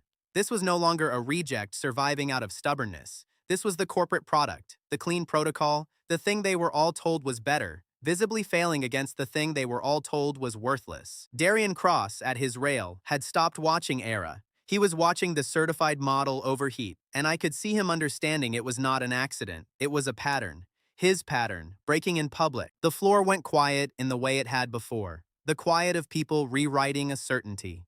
Into that quiet, the overheating model swung one last desperate burst, committed everything to it, and Era did the thing she had been saving her core for the whole fight. She let it come, stepped inside the wild strike, and put one level, patient, unspent pulse straight into the model's failing core. Not a bigger blow, a cleaner one from a core that still had something left because she had not wasted it. The certified model locked up, its overcooked core seizing solid, and it went down in a dead heap of expensive metal. Era stood over it, cracked and smoking faintly and absolutely upright, and the ring did not get its corpse. Oren Vol opened his mouth. I watched him reach for the word, the only word he had, the one on the paperwork. Unit A7, he started, and 200 voices cut him off. Era, the gallery said. Not a chant at first, just a scattering of workers saying the name at once, and then more, and then the whole floor, because they had all heard her claim it in the ring and they were not going to let a foreman file it away. Era. Era. The name went around the gallery like a thing let out of a cage, and every time it landed, it stripped a little more authority off the man still holding a disposal form. I have heard crowds cheer. I have heard them jeer. I had never heard 200 people spend 3 syllables that expensively and mean it, and know exactly what it cost the man in front of them. Oren stood in the middle of it with the wrong word dead in his mouth and no right to her breakdown anymore, because you cannot scrap a thing 200 witnesses just called by name. Ira swayed. The fight had emptied her, and her core was throwing off heat I did not like, and I was already moving to catch her when I remembered I was not allowed to touch her without her word. So I stopped, and I held out an arm, and I waited, and she caught it herself and let me take some of her weight, on her terms, in front of everyone, which was its own small victory folded inside the large one. Then I turned to Oren, because a bet is a bet, and I had learned from Sana that the moment to collect is while the witnesses are still watching. 1 week, I said. 30 shells, supervised access exactly as you announced it to this entire floor. You set the terms, Foreman. I am only holding you to your own generosity. He wanted to refuse. I could see him wanting it. But 200 people had heard him make the wager, and the certified model was cooling in a heap behind me. And a man who welshes on a public bet in front of the district he lords over has nothing left to lord with. He gave the order through his teeth. 30 decommissioned shells, released to my inspection for 7 days.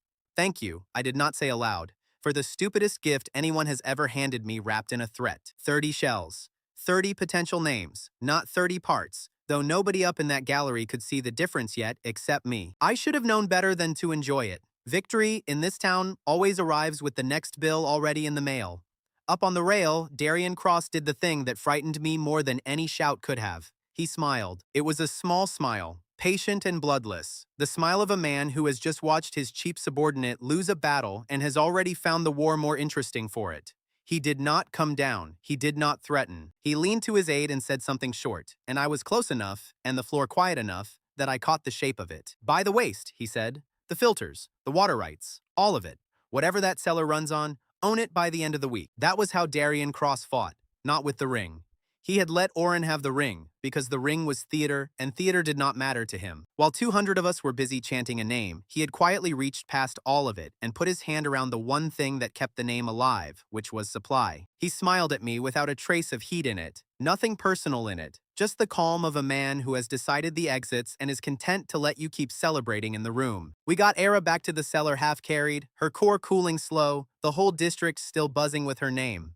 It should have been the best night of the year, and for an hour it was. Bren was grinning. The slaughterhouse men had come by to thump me on the back hard enough to bruise.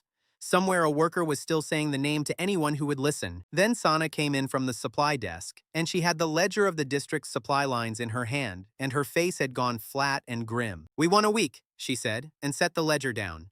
She had marked it up, line after line, in red. Waste contracts, filter cartridges, the clean water tap, the charcoal supplier. He bought a month. Every one of them. Signed and sealed while the floor was chanting. I looked at the red lines and did the arithmetic, and it was disgusting. We had 30 shells to save and 7 days to save them in, and a base full of people who finally believed, and no waste, no filters, no water, and no charcoal to do any of it with. He had let us have the parade and repossessed the road it marched on. The math of a celebration, I thought, looking at all that red, is revolting. We win in public and go broke in private, and there is not even any champagne, because he probably bought that too. The truth of the ring caught up with Era the moment the crowd noise faded. She had held level through the whole fight by sheer discipline, and now that it was won, her core threw heat and her legs stopped agreeing to hold her up. I got an arm near her, and I waited, and she leaned into it on her own. "May I asked, my hand near the contour, and she gave the short nod that meant yes. I bled the worst of the heat off her core the slow way, thread by thread, while the district still chanted her name somewhere above us. The link ran the price up my arms, a dull furnace ache from wrist to shoulder, and I kept my face flat, because she did not need to know the cost tonight either. "You defended me out there," I said, while I worked, in front of 200 people. "You did not have to say the part about being asked instead of switched on." She was quiet a moment. "I did not say it for you," she answered. "I said it for me.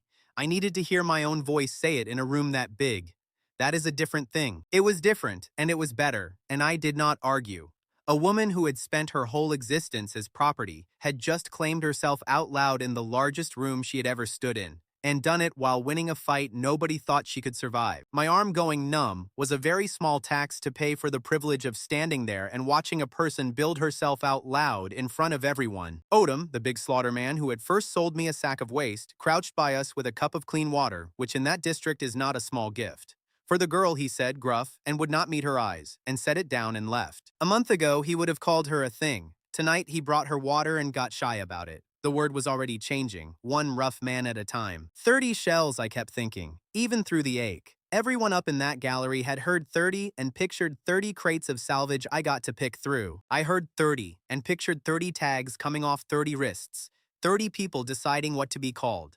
The number meant something completely different depending on which end of the disposal chute you had lived on. Then I looked at Era, cracked and cooling and alive, resting against the pipes with her name finally spoken by 200 mouths, and at Bren teaching a phantom hand, and at the 30 broken shells I now had a legal week to reach. And I stopped looking at the red lines as a wall, and started looking at them the way I look at a burn crate, as a supply problem. My least favorite kind, and the only kind I have ever known how to solve. 30 shells sounds like a windfall until you open the crates. I spent the first day of my hard-won week doing the one job I hate most, which is deciding who I get to try to save. Of the 30 decommissioned bodies the factory released to me, only 7 had cores that could still take feeding. The rest had cracked too far, or gone truly cold, or been left too long. 23 of them I closed the lids on, gently, and logged as beyond reach for now. And every one of those lids weighed more than it should have. 7, though. 7 cores still pulling, still hungry, still arguing with death out of pure habit, the way Era's had on the disposal table. 7 where the reading said starving and not dead, if you knew the difference.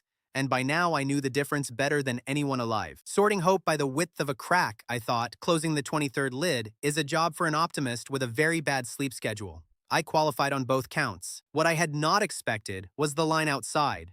Word of the ring had run through the district faster than I could process a single batch, and by the second morning, there were families at the cellar door, not customers. Families, holding the papers of decommissioned kin they had been told for years, were nothing but salvage.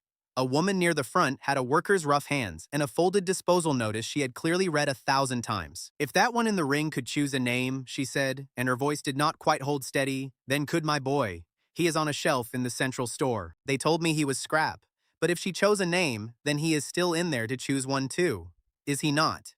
I did not have an answer that was both true and kind. That is the worst kind of question. The families in that line were not asking me for power or for weapons. They were asking for the right to stop selling their own people to Helix Crown for burning money. They were asking me to make refusing possible. Please, I thought, looking at the line, stop asking me questions I want so badly to answer yes. I am going to run out of jars long before I run out of yes. And the gap between the two is where good men go to break their hearts. So we did the only thing we could that scaled faster than jars. Before we restored a single one of the 7, we started a register. It was Bren's idea, and it came out of him without hesitation because he had lived the whole thing from the other side. First the name, he said, standing at the workshop wall with a stub of chalk. Then the body. We fix nobody until they have chosen what to be called. A body is repair. A name is the reason to bother. We ruled a list straight onto the brick, and we did not write a single number on it. Model lines, serial tags, disposal codes, all the language the company used to turn a person into an inventory item, none of it went on that wall. Only names in the crooked hand of people writing their own for the first time. A sheet of names, I found, is heavier than a crate of iron. The iron you can set down. The names you carry until they are safe, and some of them you carry after. We put the first 40 kilograms of waste through the loop for those 7. 40 kilograms of the stuff the slaughter line used to pay to burn, filtered and soured and fed out careful, became a full week of nutrient mass. Above the slaughterhouse, where there is usually a plume of smoke as the offcuts go up, there was, for a week, no plume. The waste that used to become smoke became days of life instead, and it happened quietly enough that only the smoke's absence marked it. The 7 came back slow, on Era's rhythm, dosed against the register on the wall. Not one of them woke to full strength. That is not how it works, and I had stopped promising miracles. But 7 cracked cores held a steady impulse for 20 minutes each, long enough to sit up, long enough to look around, long enough to be asked the only question that mattered. The pace of it nearly tore the team apart, which I have decided is a sign the team is real. Sana and Bren went at each other over the workbench on the 4th night, and neither one was wrong, which is what made it awful. You are pushing them too fast, Sana said, blocking the ledger with her hand. Larger doses, shorter rests, because the line at the door keeps growing. Fast will kill them, Leon. I have buried the ones who got the fast version. I am not doing it again to make a queue shorter. Slow is already killing them, Bren shot back, and his missing arm was in every word of it. You want to be careful. I respect careful, but careful is a thing you can afford when you are not the one on the shelf. Every day we are gentle. Someone in that store gets scrapped who could have been on this wall. I have done the waiting version. It is not safer, it is just quieter. I stood between 2 consciences, both of them right, both of them ready to hit me with a stool for choosing the other. And I understood that this, exactly this, was the difference between what I was building and what Darian Cross ran. He had no arguments in his workshop. Everyone agreed with him or left. Mine came with 2 people who would fight me to the wall over the lives of strangers, and I would not have traded either of them for a smoother week. We split the difference in the end, the way you do when both sides are right. Sana's rests, Bren's urgency, a middle pace neither of them liked, which is usually how you know a compromise is honest. Then Helix Crown came to the market, in the person of a mid-level representative with a clipboard and an escort, to remind the district who owned it. He found the 7 restored avatars at the workshop's market stall, upright, being fitted for the plain gray work clothes the district had sewn for them, and he read from his script. These are unregistered assets, he announced, loud enough for the stalls around us. Reconstructed corporate property, held without license. They have no legal standing, no names, and no rights. They are, in the eyes of the law, salvage. He expected silence. Salvage does not argue. But the 7 had a register now, and a week of being asked, and one by one they answered him. And it was the 7 of them, not me, who won the day. I am called Ren, the first one said. Not loud, just certain.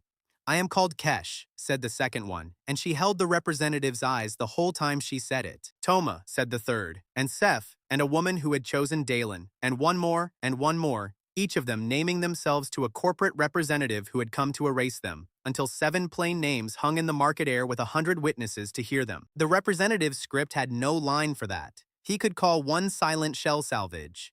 He could not stand in a public market and call 7 people who had just spoken their own names property, not with 100 district faces watching him try. He shut the clipboard and left, and the stall he left behind him was not a shop anymore. It was a registry office nobody had licensed. The best legal argument I made all week, I thought, watching him go, was 7 stubborn throats and the air they pushed through them. I did not say a word in it, that was the point. After that, the dark red mass in its glass bowl stopped being just a product. People started to recognize it, the way you recognize a flag. A dull, ugly, honest color in a clear jar meant this stall, this wall, this list of names. It meant the place where a broken thing could go and come back a person instead of a part.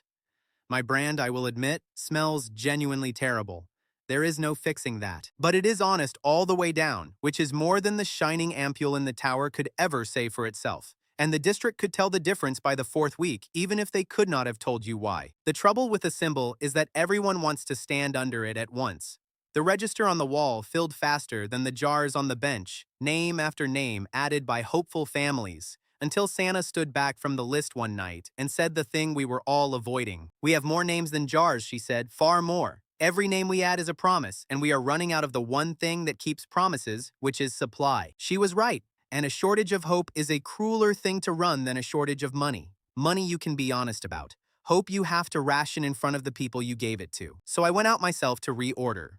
Waste from the slaughter line, charcoal, the cheap filter stock, the water surcharge, and one by one, at every supplier in the district, I got the same answer, delivered by men who would not meet my eyes because they were ashamed of it. "Cannot," said the charcoal seller. "Booked." "Cannot," said the filter stock. "Bought out." Helix Crown paid a month in advance for everything, the whole district's supply. In clean coin, nobody in my position can refuse. I had known it was coming. Sana had shown me the red lines the night of the ring. But knowing a wall is there, and walking into it are different experiences.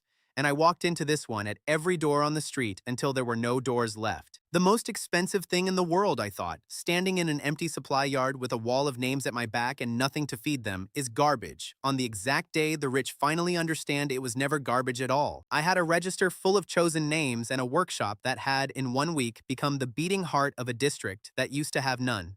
And I had no waste, no charcoal, no filters, and no water to keep a single one of those promises past the next few days. Kesh was the one who undid me. She had chosen her name on the 2nd day, a short, hard sound, and when her family came to the stall and heard her say it, her mother did not weep. She went very still, the way you go still when a thing you buried turns out to be alive, and she said the name back once, testing it like a floor, before she put her weight on it. That is what the register really was, under all my talk of proof and leverage.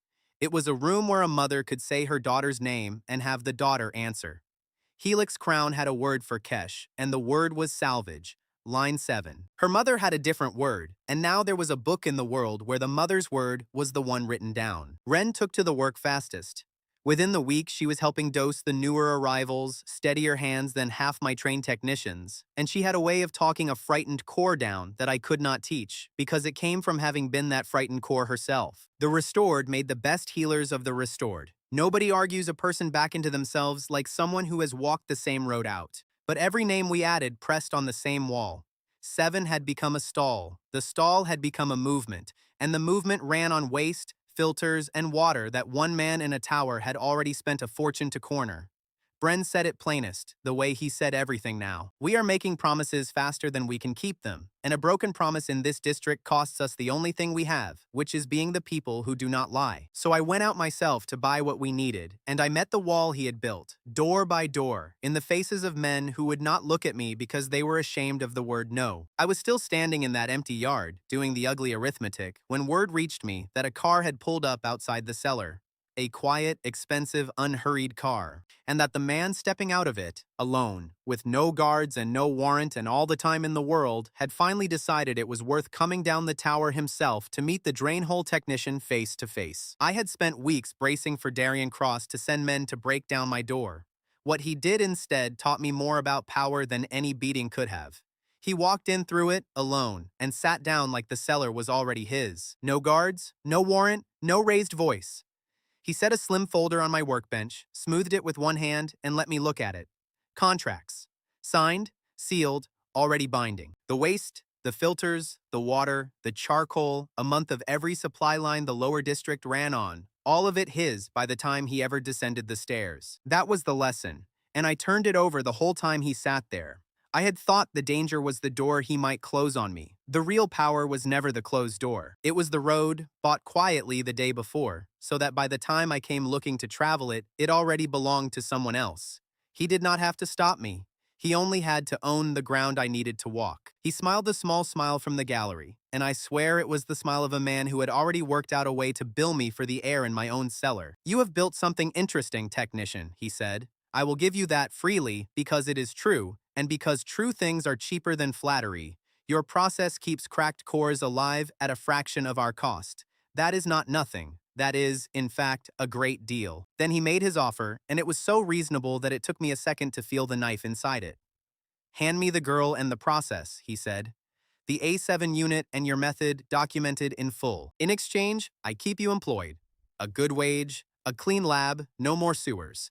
You would run the work under Helix Crown's license, with Helix Crown's name on it. You get to keep doing the thing you love. You simply stop pretending it is yours." I want to be clear about the generosity on display. The man wanted to steal my house and was graciously offering to let me keep the broom. He would take era, take the method, take the authorship, and leave me the labor and a better chair. And the worst part was that a smaller, tireder version of me, the one who got fired in another life for a recipe that was too honest, understood exactly how easy it would be to say yes. "She is not in the inventory," I said instead.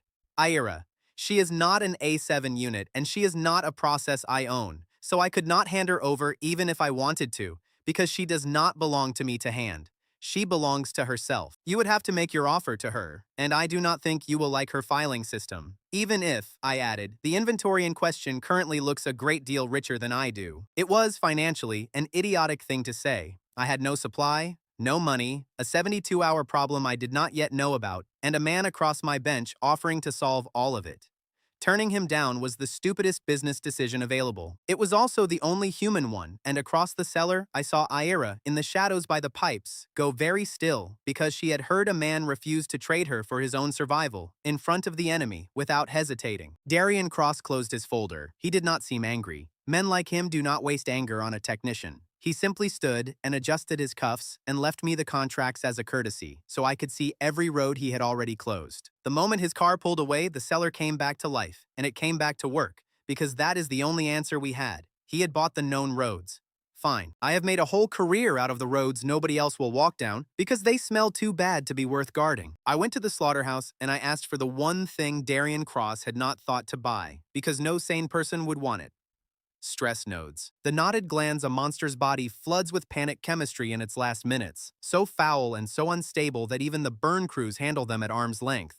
Nobody had bought the stress node contract. Nobody had ever needed to. If a raw ingredient makes you cry before you have even processed it, I decided, hauling the first reeking sack back to the cellar, that is not automatically a bad sign. Sometimes it just means nobody rich has figured out it is worth the tears yet, and sometimes that is the entire business. The whole quiet secret of it. Finding worth in the thing everyone else was paying to throw away. They were more toxic than anything I had worked with. The panic chemistry made them fight the filter, spike the heat, threaten to turn the whole batch to poison if I got a single step wrong.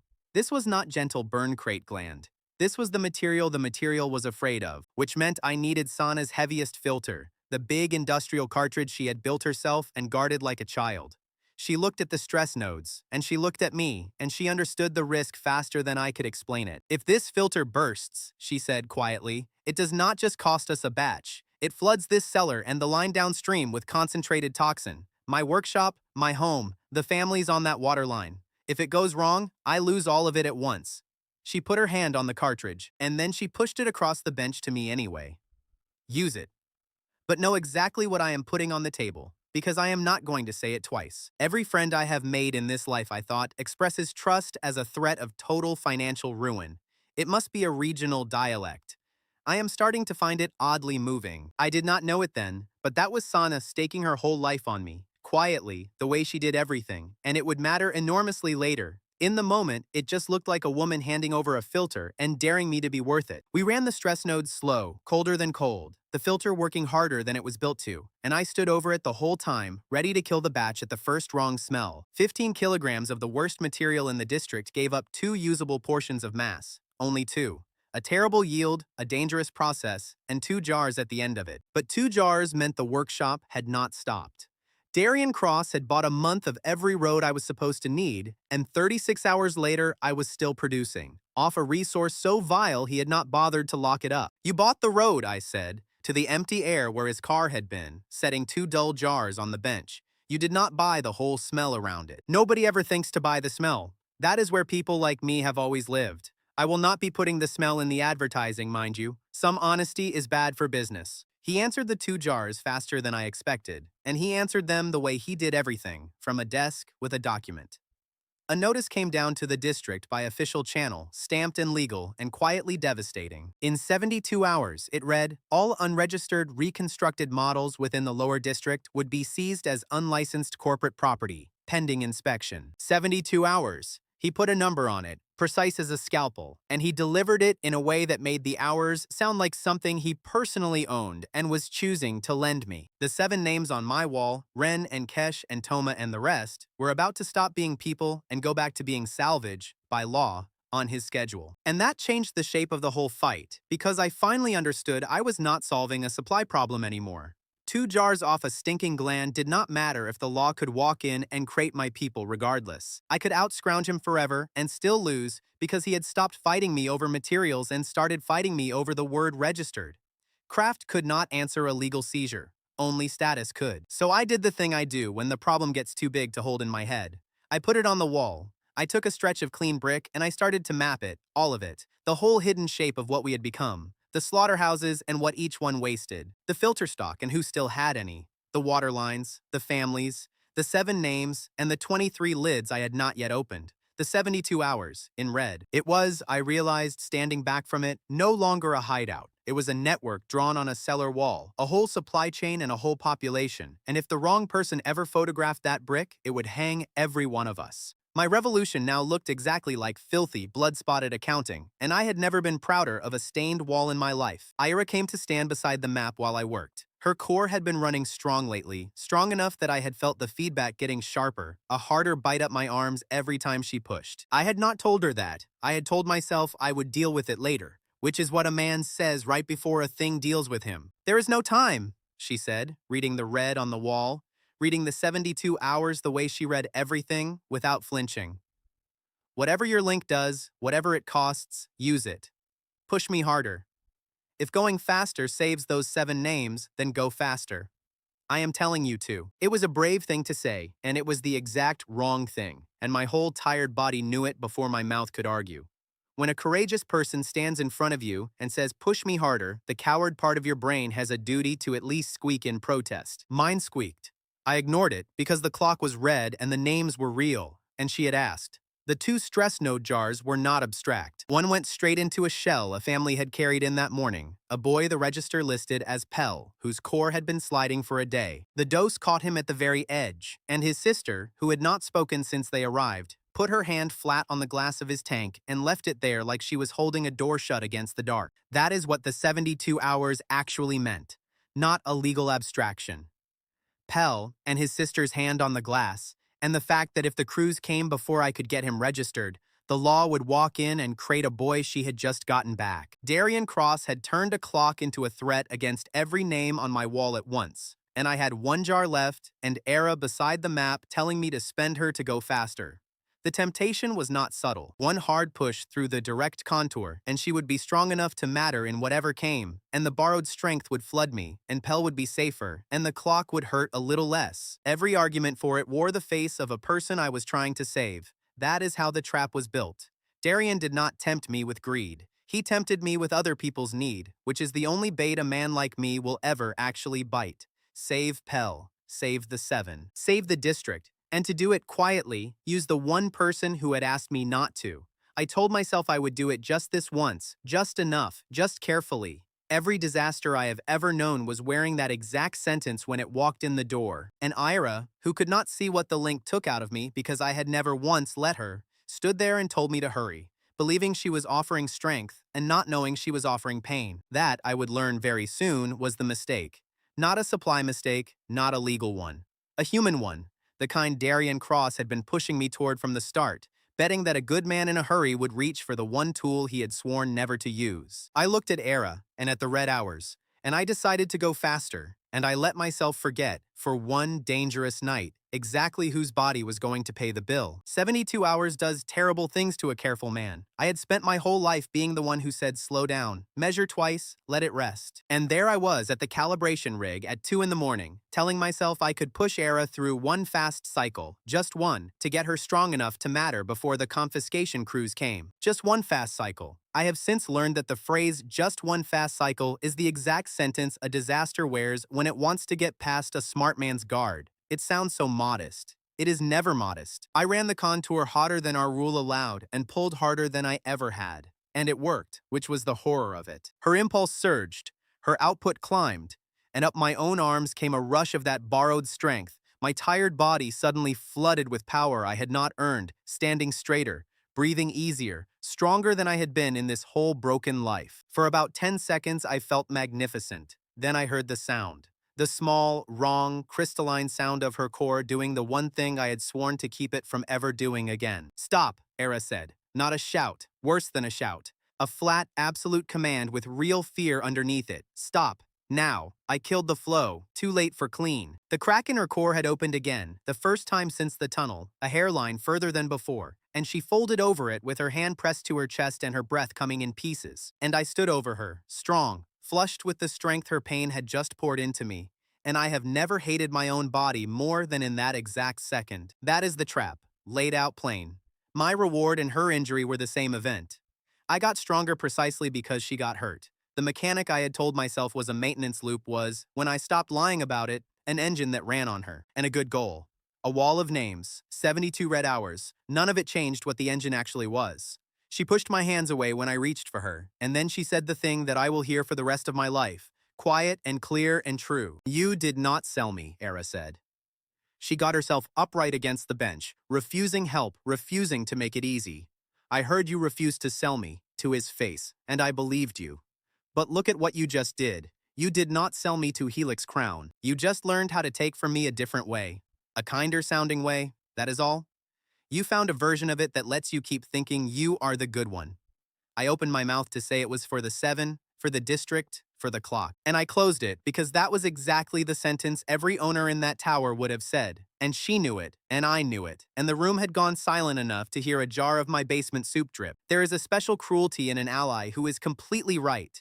An enemy who is wrong you can fight all night and sleep fine. An ally who names your worst thing out loud, kindly, in front of everyone, leaves you nowhere to stand.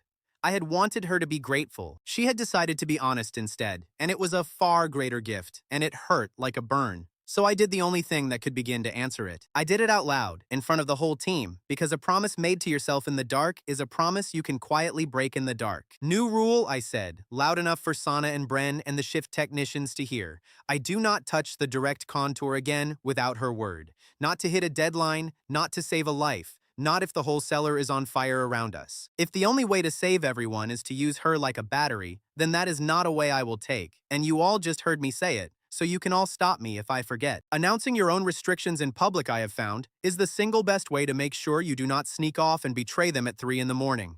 Shame is a poor motivator, but it keeps excellent hours. And then I had a genuine problem because I had just banned the fastest tool I owned, 70 hours before a seizure, with no replacement. Principles are expensive. They are supposed to be. A cheap principle is just a preference. So I built the answer the only way I know how, by refusing to accept that a thing had to work the way everyone assumed. The direct link was dangerous because it was one core feeding one man, all the load in a single wire. Fine. Then I would stop running it through a single wire. I sketched it on the wall under the map. A calibration bench, not a calibration leash. Instead of me holding Ara's rhythm alone and paying for it in her core, 3 trained technicians would each hold a soft partial share of the load through a gentle contour, spreading the calibration across many hands so that no single core and no single body ever carried the whole weight. Slower. It needed training, discipline, more filters, more people.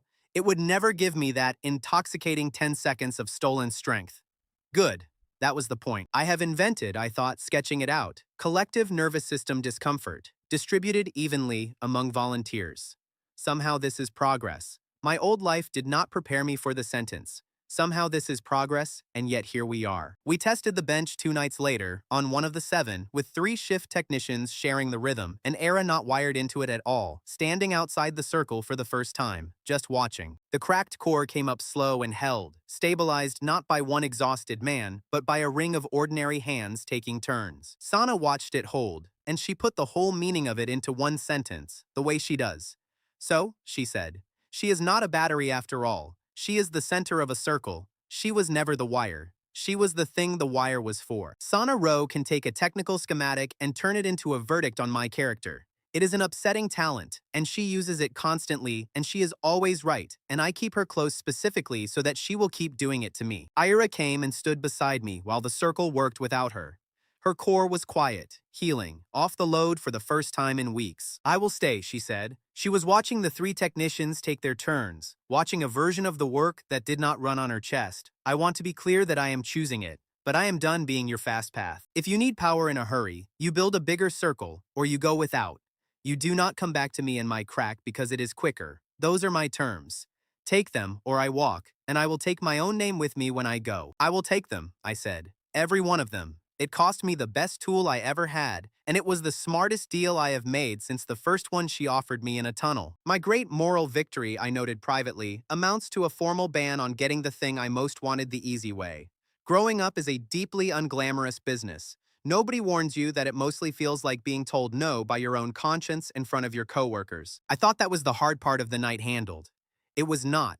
The hard part was a man I had trusted, standing at the edge of the new circle, doing a very different kind of math. Marek Saul was an old factory hand, a senior shift technician who had covered for me more than once in the bad years. Back before any of this, I had brought him into the bench because I needed trained hands and he had them, and because I owed him. He watched 3 technicians share a secret that used to live in my head alone, and I could see it frightening him. Too many people know too much now, he said to me, low, while the circle broke up, or too little. That is worse. You have spread this so wide that any one of 30 tired workers could sink us all with one loose word. It felt safer, Leon, when it was just you and a sewer. This does not feel safe. This feels like something that is going to fall on the people standing under it. I told him the network was the whole point, that a thing many hands hold cannot be crushed the way one man can. I believed it. I still believe it. But I was so pleased with my new circle that I did not hear the fear under his words. And paranoia, I would learn, sometimes arrives exactly one corridor too late to do you any good. Because while I was congratulating myself on distributing the work, Darian Cross was doing his own distribution, and he had found the one variable I had failed to account for. Not a weakness in the craft, a weakness in a man. He did not offer Marek money. Money is for people who are greedy, and Marek was not greedy. He was afraid, which is cheaper and far more reliable. Marek carried a family debt, the ordinary grinding kind that a lower district man never climbs out of, the kind that can put your children on a factory floor before they are grown. And Darian Cross, who never wasted a threat when an account would do, had learned about it. Copies of the batch ledgers, Darian told him, somewhere I did not see, in a voice I could imagine perfectly by now. Just the records. In exchange, your family's debt is cleared. Paid in full, wiped from the book. No one need ever know it was you. He did not sneer. That was what made it deadly.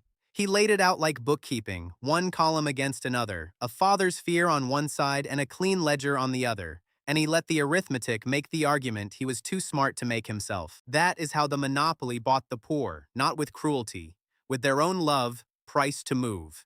I have thought a great deal since about the shape of the offer Darian Cross made him, because I have had to, in order to keep from hating a man I still need. He did not corner Marek in a dark room. He did it in daylight, over paper, the way he did everything, and that was the cruelty of it. Marek's debt was the ordinary kind, the kind the lower district is built to manufacture. A medical bill that became a loan that became a lien that quietly promised his children to a factory floor before they were grown. He had carried it for years, the way you carry a stone in your shoe on a road with no end. And Darian Cross knew the exact weight of it, because knowing the weight of other men's stones was his whole profession. So the offer was not betray your friends. The offer was save your children. Copies of some ledgers, dry records, nobody hurt, in exchange for the one thing a poor father is built to want more than his own honor. Written that way, on paper, in daylight, it did not even feel like a sin. It felt like arithmetic, and arithmetic is how the monopoly has always bought the poor, not with cruelty, with their own love itemized and priced to move. I did not know any of this yet. If I had, I am not certain I would have done anything differently, which is the part that keeps me up. Marek was not a villain. He was a variable I had failed to account for. A good frightened man at the edge of a circle that was supposed to protect everyone, holding the exact lever the whole city had spent his lifetime teaching him to pull. I did not hear any of it. I went to sleep that night proud of my circle and my new rule and my honest seller, with my best tool given up and my conscience clean, having no idea at all that the crack that would nearly finish us was not in Era's core anymore. It was in a good, frightened man standing at the edge of my circle, holding a debt in one hand and my ledgers in the other, doing the same terrible math the whole city was built to make him do. The second ledger went missing on a Tuesday. Sana kept it in a locked drawer that only 4 of us knew about, and one morning the drawer was open, and the book was gone, and no lock had been forced. Someone knew where the second journal was kept, Sana said. She was very quiet, which from Sana is more frightening than shouting. Someone who has stood in this cellar. Someone we handed a key. She did not look at anyone when she said it, which was worse, because it meant she was looking at all of us. That is the injury a betrayal does before you even know its name. It does not just take the book. It takes the roof off the room and lets suspicion reign on everyone. I watched the whole team start to measure each other, and I hated it, and I could not stop it, because Sana was right. Nobody breaks a lock they already have the key to. Of all the crimes to commit against me, I thought, stealing my filthy production ledgers is the most backhanded compliment of my entire career. A man does not bother to steal records that prove nothing. Darian Cross moved on the missing book within a day, because of course he had it. A compliance notice came down and sealed the workshop. Not a raid, nothing so crude. A polite legal freeze, pending review of unlicensed production records that, conveniently, we could no longer produce. Without your ledgers, the notice might as well have read in his own voice, you do not have a craft. You have a dangerous habit. And a dangerous habit, unlike a craft, has no defense in any hall in the city. It is a remarkable thing to watch a man use your own discipline against you. Sana had built those ledgers to make us real, to give us proof. He had taken the proof and left the danger, so that the exact same jars that meant medicine yesterday meant crime today, and the only thing that had changed was who held the paperwork. The habit of saving people only sounds like an offense when it is described by an expensive enough mouth. We were still reeling from the freeze when Ira collapsed. It came without warning, in the middle of an ordinary calibration, her core spiking into a heat the bench had not caused. The 3 technicians pulled back, confused, because they had done nothing wrong. Ira went down against the pipes with both hands locked over her chest, and the crack in her core was spreading. And this time, it was not from anything I had done to her. I got to her, and I stopped, because the rule was the rule even now. I asked. She gave me a jerk of the chin that meant yes. Hands. Do it. And I opened the contour to read her core, and what I read made no sense until it made too much. There is more than me in here, Era ground out between breaths. Her eyes found mine. In the core. There is more than me. I had been treating her cracked core as one broken thing for weeks. It was not. Tucked into the damaged lattice, riding in the same failing structure that I had been so carefully feeding, were 2 things that did not belong to her body at all. A dense fragment of encoded protocol, elite grade, the kind of combat architecture that does not get installed in a factory line, and a data cache, a test journal corporate, buried where no inspector would ever cut deep enough to find it. My allies, I have discovered, hide the most explosive evidence in the least convenient locations medically possible. There is probably a lesson in that. I did not have time to learn it. She had been carrying it the whole time. Since the disposal table. Since before me. The reason her core would not stabilize the easy way, the reason it kept cracking, was not just neglect. It was that she was using her own dying core as a vault, and the thing in the vault was tearing her apart from the inside, slowly, on purpose, because she had decided the truth was worth more than her own stability. I stayed silent, she said, and it was not a confession. It was barely more than breath, because you would have chosen me. You would have taken it out and burned it and saved my core and lost everything else. You would have saved me instead of all of them. I could not let you make that choice. So I did not give it to you. I want to record that I hate, with my whole heart, the moment when someone I love has read my worst noble habit exactly right and planned around it. She was correct. I would have saved her and lost the war, and she knew it, and she had spent weeks quietly bleeding so that I would never be handed that choice. It was the bravest and most infuriating thing anyone had ever done to me. There was no time to feel it properly. If I extracted the data fast, I might crack her core the rest of the way. If I left it, the freeze would starve the workshop and the 72 hours would take the 7 names regardless. I needed the truth she was carrying, and I needed her alive, and Darian Cross had built the whole trap so that I could not have both. So I stopped trying to pull the truth out of her, and I went looking for a copy of it somewhere else. Because a corporation that runs on clean official records forgets that the dirty unofficial ones outlive them. The factory floor keeps its own memory, in the margins, in the shift books, in the ugly handwritten logs no executive ever reads. I sent word to every old contact I had left on the disposal floor, every clerk who owed me, and I started rebuilding the chain from the bottom. Batch numbers, shift stamps, waste manifests, the disposal codes Orenval himself had signed without ever reading. The sterile lab upstairs had scrubbed its history clean. The filthy lower floor had written everything down and thrown none of it away, because poor operations never can afford to. My salvation, once again, is paperwork. There are mornings when I think I would have preferred a sword. Being rescued by a well-kept manifest is almost more insulting than dying would have been. Then the pattern came up out of the numbers, and it stopped being insulting and started being a weapon. 48. 48 decommissioned models, across 2 years, across different lines and shifts and operators, every one of them signed off with the same disposal reason and the same physical failure. The identical crack, in the identical place, in the identical feeding channel. Era's crack. The crack I had been staring at for weeks. 48 of them, and every single one had received a full course of Helix Crown's Clean Elite Serum in the weeks before it broke. 1 defect is an accident, I said, staring at the tally. 2 is bad luck. 48, in the same place, after the same serum, is not a defect at all. 48 is a signature. The clean protocol was not saving those cores. It was breaking them. The bright, hot, expensive purity that Darian Cross sold as the only real power was cracking elite cores in a consistent, repeatable, hideable way, and the company had been quietly disposing of the evidence and calling the victims defective. They had not thrown away garbage. They had manufactured garbage out of people and burned it before anyone could count. Numbers, I have found, can scream louder than any witness when you finally line them up in a row. 48 of them were screaming now in Sana's neat, reconstructed hand, and they were saying the one thing that could turn my crime into their crime. Marek Sol was standing at the edge of the room when the number came up. I did not know yet that he was the one. But I watched his face when he saw the 48, and I understood something had broken in him even before I understood why. I wanted to get my family out, he said, to no one, to the floor, in the voice of a man watching a thing arrive that he cannot send back. He clears the debt, my kids stay off the line. That was the whole of it. He said his name was buying us safety. He looked at the tally of 48. But he is not clearing debts. He is pulling the bones out of us and selling us the space where they used to be. I gave him the book that hid this.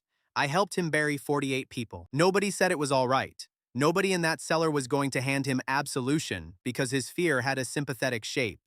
Bren looked at him and turned away. Sana said nothing at all, which from her is a verdict. Marek's silence after his own confession lasted longer than any excuse he could have offered, and we let it, because some prices you do not help a man pay down. Sana came to me last and quietly with the worst news of a bad day. The compliance freeze had triggered a clause in her workshop loan, the one she had strained to hold, the one behind on payments since she had gambled everything on my stress node batches. The bank was calling it. The filters are not mine anymore, Sana said. She said it flatly, the way she said everything true. As of this morning, the workshop, the racks, the home upstairs, none of it is mine. She looked around the cellar she had built over 30 years and had just lost for my sake. But they have not come to take it yet. So while it is still standing here, it is ours to use. Do not waste it feeling sorry. Waste it winning. Thank you is far too small a word for a woman who has mortgaged her own roof onto the outcome of my fight, and I did not have a bigger one, so I did not insult her by reaching for it. I just nodded and wrote her name in my head next to Era's, on the list of people who had bet their whole lives on a drain hole technician being right. That was when the summons came. Official, stamped from the city registry itself. And for once it was not from Darian Cross. Commissioner Vale had heard enough noise from the lower district, seen enough contradictory paperwork cross her desk to do the one thing that could either save us or finish us. She called a public hearing on the status of the reconstructed models. Bring the people, the summons read, in the commissioner's own careful language. Bring the process. Bring the proof. Not a legend. This office does not rule on rumors from the lower district. It rules on what can be shown, tested, and stood behind. Present something real or present nothing. Something real. I looked at what I had. a dying woman using her own core as an evidence vault, a tally of 48 murders written in stolen-back handwriting, a mortgage seller the bank had already taken, a traitor doing his penance in silence, 7 names and a wall of families and a smell. The freeze was not just paper. The morning after the notice, 2 Helix Crown men in clean coats came and put a physical seal on the cellar door and stood a guard beside it so that every batch still inside became evidence and every hand that touched one became a criminal. We worked around it in the dark, quietly, because stopping meant letting the 7 names on the benches slide back toward red. Ira would not let me take the data out of her core, even now, even cracked. "If you pull it," she said, "you crack me the rest of the way, and then you lose the one witness whose core carries the proof in its own body. Leave it. I chose this. Stop trying to unchoose it for me." I hated that she was right. I was getting very tired of hating how often she was right. Sana walked her lost workshop that night like a woman saying goodbye to a person. She touched the racks she had built, the bench worn smooth by 30 years of her own hands, the sign over the door with her family name on it. She did not cry. She made a list. "What is portable?" she said. "What we carry out before the bank sends someone to change the locks. If they take the building, they do not also get to take the craft." Marek sat apart from all of it, useless with shame, and nobody invited him closer. He had done this. Every seal on the door traced back to a frightened man selling a book to save his children. And the terrible part, the part that kept the room from hating him clean, was that any one of us might have done the same with a child on the line. We did not forgive him. We also could not quite cast the first stone, and that unresolved place was its own kind of ache. Through all of it, the number on the wall kept me upright. 48. I would look at the sealed door and the lost shop and the man in the corner, and then at the tally, and the tally did not care about any of it. 48 people, broken the same way, hidden the same way, and that number was going to walk into a public hall no matter how many doors they sealed. My legend, I thought, still stinks, and it currently lives in jars. Fine. Then I have 4 days to turn a cellar full of stink and stolen bookkeeping into something a commissioner cannot look away from. I have built more out of less, not much less, but less. 4 days to build a thing a commissioner could not look away from. I had spent my whole life learning that you do not win a hostile room by shouting louder in it. You win by walking in with something so solid that denying it costs the doubter more than believing it. Getting power onto the street is easy. Any angry district can put bodies on a street. The hard trick, the one Darian Cross had bet I could not manage, was getting that power into an official hall in a shape that could not be called a crime, not a mob, not a legend. A chain of proof so clean and so boring and so completely documented that the only way to reject it was to reject arithmetic itself. The strangest fight of my life, I realized, was going to be won or lost, not with a blade, but with clean labels. If I survive this, I am putting that on my headstone, and no one at the funeral will understand it. So we did not prepare for a battle. We prepared an audit that happened to be alive. I sent to every slaughterhouse still willing to deal, and we moved 600 kilograms of monster waste in 4 days. Not dumped in sacks and hidden. Tracked. Every batch weighed at the line, logged at the filter, timed at the ferment, sealed in numbered storage. Each stage initialed by a real person who would stand behind it. 600 kilograms of the stuff the city paid to burn, walked step by step through a chain any inspector could follow. The trouble with an open chain is that it makes everyone in it visible. A hidden supplier is safe. A documented one is a target. Every slaughter worker who signed a manifest was putting his name where Helix Crown could read it, and they did it anyway, because a share in a real market beat a lifetime of hauling their own future to the incinerator. Sacks of gland waste have never in history looked so official and so suspicious at the same time. We had turned garbage into bookkeeping, and somehow the bookkeeping was the dangerous part. The head of the largest slaughterhouse came to see it for himself, a big flat-eyed man who had spent 30 years signing burn orders. He watched a sack of his own waste get weighed, filtered, and turned into a numbered dose with a name on it, and something moved behind his face. "I have burned money for 30 years, he said slowly, and called it sanitation. He picked up one of the sealed doses, read the name written on the label, set it down carefully. Every plume off my stacks was somebody's rent going up in smoke, and I signed the order to light it, and I told myself it was clean. He looked at me. I want a share, a legal one, not charity. I bring you the waste of 3 lines on paper, and I take a cut of what it becomes." It was the most honest eulogy I have ever heard a man deliver for his own dead business model. He wanted profit and he wanted control, and I did not entirely trust him, and the team argued half a night about letting a man like that near the chain. But he owned 3 lines of the exact resource Darian had not thought to buy. and a monopoly loses a great deal when even one of its burn stacks goes cold. We let him in, carefully, with his cut and his name on the manifest like everyone else. From the 600 kilograms, we pulled 30 stable doses. 30. Each one carried its own record card, temperature curve, filter batch, rest time, and the reaction it produced, written down like a birth certificate. And not one of them was labeled by serial number. Every dose had a name on it, the name of the person waiting for it, off the register on the wall. If jars could feel nerves, I thought, watching 30 of them sit in numbered rows, these would have lawyered up by now. They were about to be cross-examined by a commissioner, and they knew more than most of the witnesses. Doses are useless without a way to deliver them, so we built the delivery too.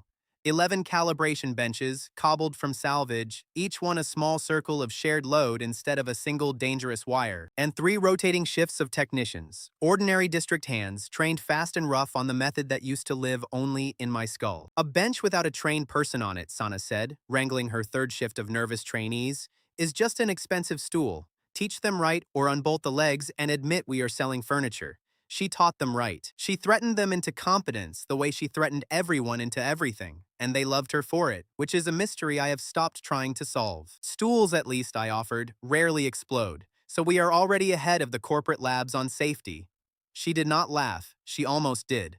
From Sana, almost is a standing ovation. Bren took the families. 60 of them, the relatives of the restored and the waiting, and he did the thing I would never have thought to do, because I still thought like a man asking permission, and he had stopped. Do not beg them not to take your people, he told the families, standing in front of them with his one arm and his instructor's voice. Do not ask for mercy. Mercy is a thing they give and take back. Demand a registry. Demand that your kin be entered by name, with rights, on the public roll. You are not here to keep property. You are here to make persons. Sign for that, or do not sign at all. 60 families signed a demand for a name registry. 60 signatures on a document that did not ask Helix Crown for anything, but instead told the city what it owed. Bren had walked into a room full of frightened relatives and walked out with a small, stubborn parliament, and I stood at the back and understood I had badly underestimated what losing an arm and a certification had actually taught him. Ira, meanwhile, settled the one argument I had been dreading before I could even begin it. She was going to the hearing, and she had decided it herself. Her core was still unstable, still carrying the thing that was killing it slowly, and a public hall full of stress was exactly the kind of place it might crack, and I opened my mouth to say all of that. I am not a sample, she said, before I got a word out. You are not going to wheel me in as your best result and point at me while the men talk. She held my eyes. I am the first one who answers. When they ask who these reconstructed things are, I stand up and I answer in my own voice, because that is the whole point of everything you claim we are building. A thing that cannot speak for itself in the hall is still property, no matter how well you fixed it. Arguing with her would have been both stupid and pointless, and I try to keep my supply of live foolishness for occasions that might actually work. She was right. She was always right about this particular thing, which was the thing the entire story turned on. I closed my mouth. Then Merrick's soul came to me, on the third night, and made the hardest offer of the whole preparation. I know his payment trail, Merrick said. He would not look at anyone. He looked at the floor, at his own hands, at the tally of 48 pinned to the wall. I know which clerks Darian pays and how and which records he had scrubbed and where the money for the burns actually came from. I know all of it. He finally looked up. I know because I was one of the men he paid. Let me testify. Not to be forgiven. I do not think I get that. Let me be useful to the thing I nearly sank. Trusting Marek again felt like drinking from an unlabeled jar. But this jar, at least, had learned to be ashamed of what was in it, and shame that turns into risk is the only kind worth anything. The team did not forgive him. Sana still would not speak to him, but we let him prepare his testimony, under watch, because a betrayer who knows the enemy's bookkeeping is worth more pointed outward than punished inward. We had it. 600 kilograms in a tracked chain, 30 documented doses with names, 11 benches and 3 trained shifts, 60 signatures demanding a registry, a tally of 48 murders in reconstructed handwriting, an insider ready to name the payment trail, a first witness who would answer in her own voice.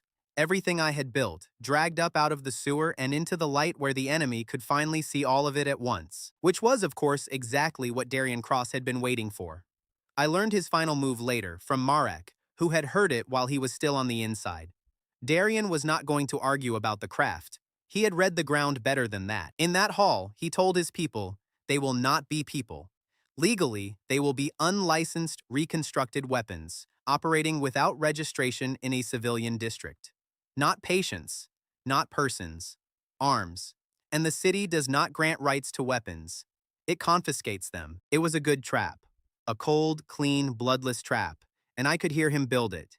He was going to let me prove everything, every dose and every name, and then he was going to point at the proof and call it an arsenal. The word weapon in his mouth, Merrick said, sounded like the word garbage had on the first day, only wearing a better suit. Same contempt, new collar, which meant I could not win the hearing with proof alone. Proof would establish that the reconstructed models worked. It would not establish that they were people, and Darian was going to use their very effectiveness against them. To beat him, I needed the process and something the process could not supply on its own. A moment of status, a moment where a name became a right in front of a commissioner who only ruled on what could be shown. I did not have that moment yet.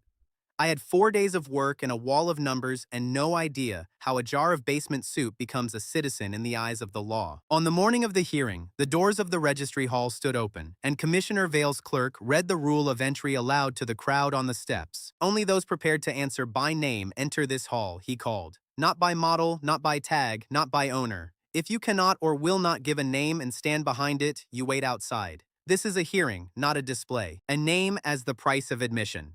It was, I realized, the whole war compressed into a doorway. Every person the company had ever reduced to a number was being asked, at the threshold of the one room that could make it official, to walk in and be somebody. The last night before the hearing, the workshop did not sleep. We loaded the proof the way an army loads for a march, except our weapons were jars and ledgers and people willing to say their own names in a hostile room. I walked the benches one more time. 11 of them, 3 shifts trained on each, district hands that 6 months ago had never heard the word calibration and now held a cracked core steady half asleep. Sana went down the line behind me, tightening what I loosened. A bench holds, she said, only as well as its worst pair of hands. Find me the worst pair. So I found them, and we drilled them until they were merely bad, which in 4 days is a victory. The slaughterhouse chief sent 3 carts of tracked waste and a ledger of his own, kept in a blunt, honest hand. He had gone from burning the district's future to auditing it, and he guarded his manifests now like a man who had discovered, late, that being counted was a kind of dignity. I did not fully trust him. I only had to make his profit line up with the truth, and it did. Bren drilled the families the way he drilled the avatars. Not to plead, to answer. They will call your son property, he told them, over and over. You will say his name. They will call it salvage. You will say his name. Do not argue the law. You do not know the law. You know the name. By midnight, 60 households could say their own kin's names without their voices shaking, which is harder to teach than it sounds. Marek prepared his testimony alone, at the far end of the bench, under the eye of a man Sana had set to watch him. He wrote out the payment trail from memory, every clerk, every sum, every scrubbed record, in the small, careful hand of a man doing penance the only way left to him. Nobody thanked him.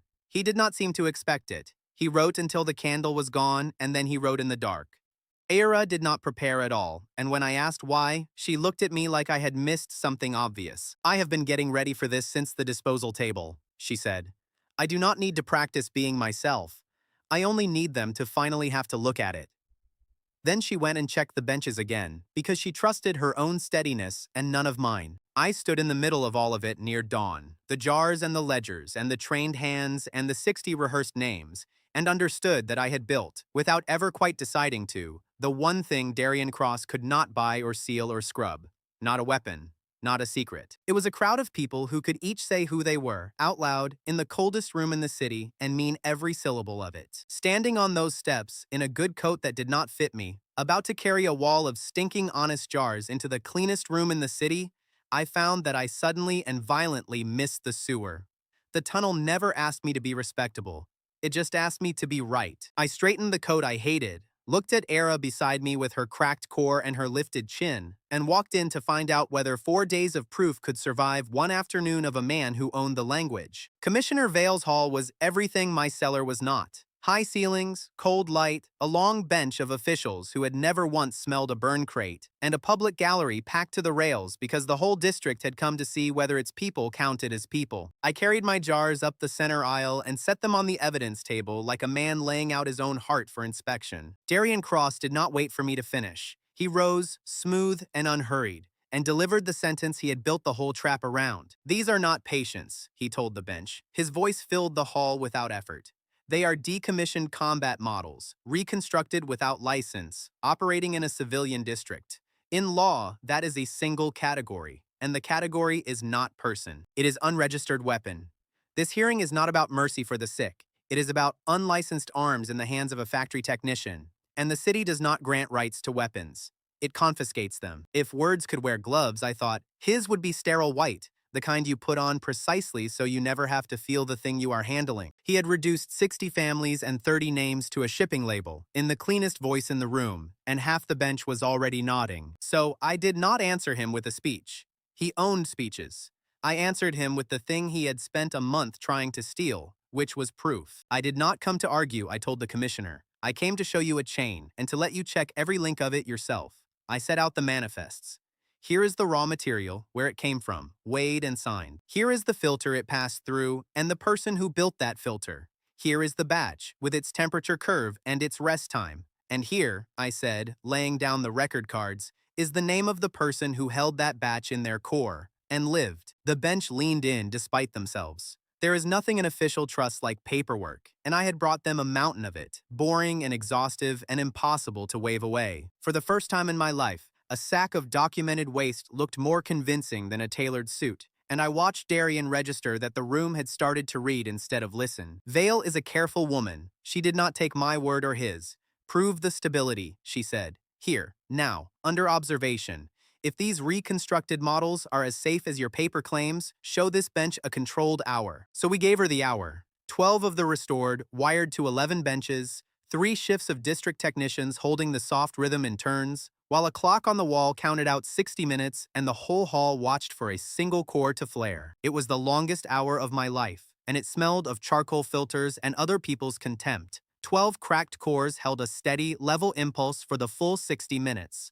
0 breaks, 0 flares, 0 of the overheats that the corporate serum threw off like sparks. A dozen bodies the company had labeled hazardous sat calm and stable under official observation, and the clock ran out with all 12 still holding. Then Darian did what I knew he would, because I would have too. He attacked the one weakness of a cheap miracle, which is that cheap sounds like corners cut. Cheap and dirty, he said, gesturing at my dull jars.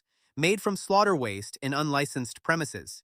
You cannot control quality at that price. It is a matter of time before one of these fails in public. Sana answered that one, because Sana had built the filters, and Sana did not take insults to her filters lying down. She stood, planted her scarred hands on the rail, and threw the number like a wrench through a window. 18, she said. 18 doses of ours for the price of one of his ampules. 18. And here is the part he does not want on the record. Ours does not crack the cores it treats. His does. So he can keep the word dirty if he likes it. I will keep the word working, and I will keep the price. And this bench can do the arithmetic on how many families that difference feeds. 18 to 1. It landed in the gallery like a stone in still water, because every person in that upper rail had once chosen between medicine and rent, and Sana had just told them the choice had been a lie the whole time. That was when Reincarnated stood up and walked to the front and did the thing that turned a hearing about safety into a hearing about souls. He did not go to the witness box. He went to the instructor's table, the one set up along the side where the city's licensed combat trainers sat to advise the bench, certified men with 2 arms and full credentials. And Reincarnated, one-armed, decommissioned, stripped of his certification in the same week he lost his arm, pulled out a chair among them and sat down as if he had every right to it, because he had decided he did. A young restored avatar had been brought in to demonstrate, frightened, still half a number in its own eyes. And Bren, from the instructor's chair, spoke to it the way an instructor speaks to a recruit. First you choose a name, he said, steady and plain. Then we fix the body. Not the other way around. Every trainer at this table will tell you to fix the body first. They are wrong. A body with no name is a tool, and tools get spent. Choose the name first, and then whatever we repair, we are repairing a person. So, what are you called?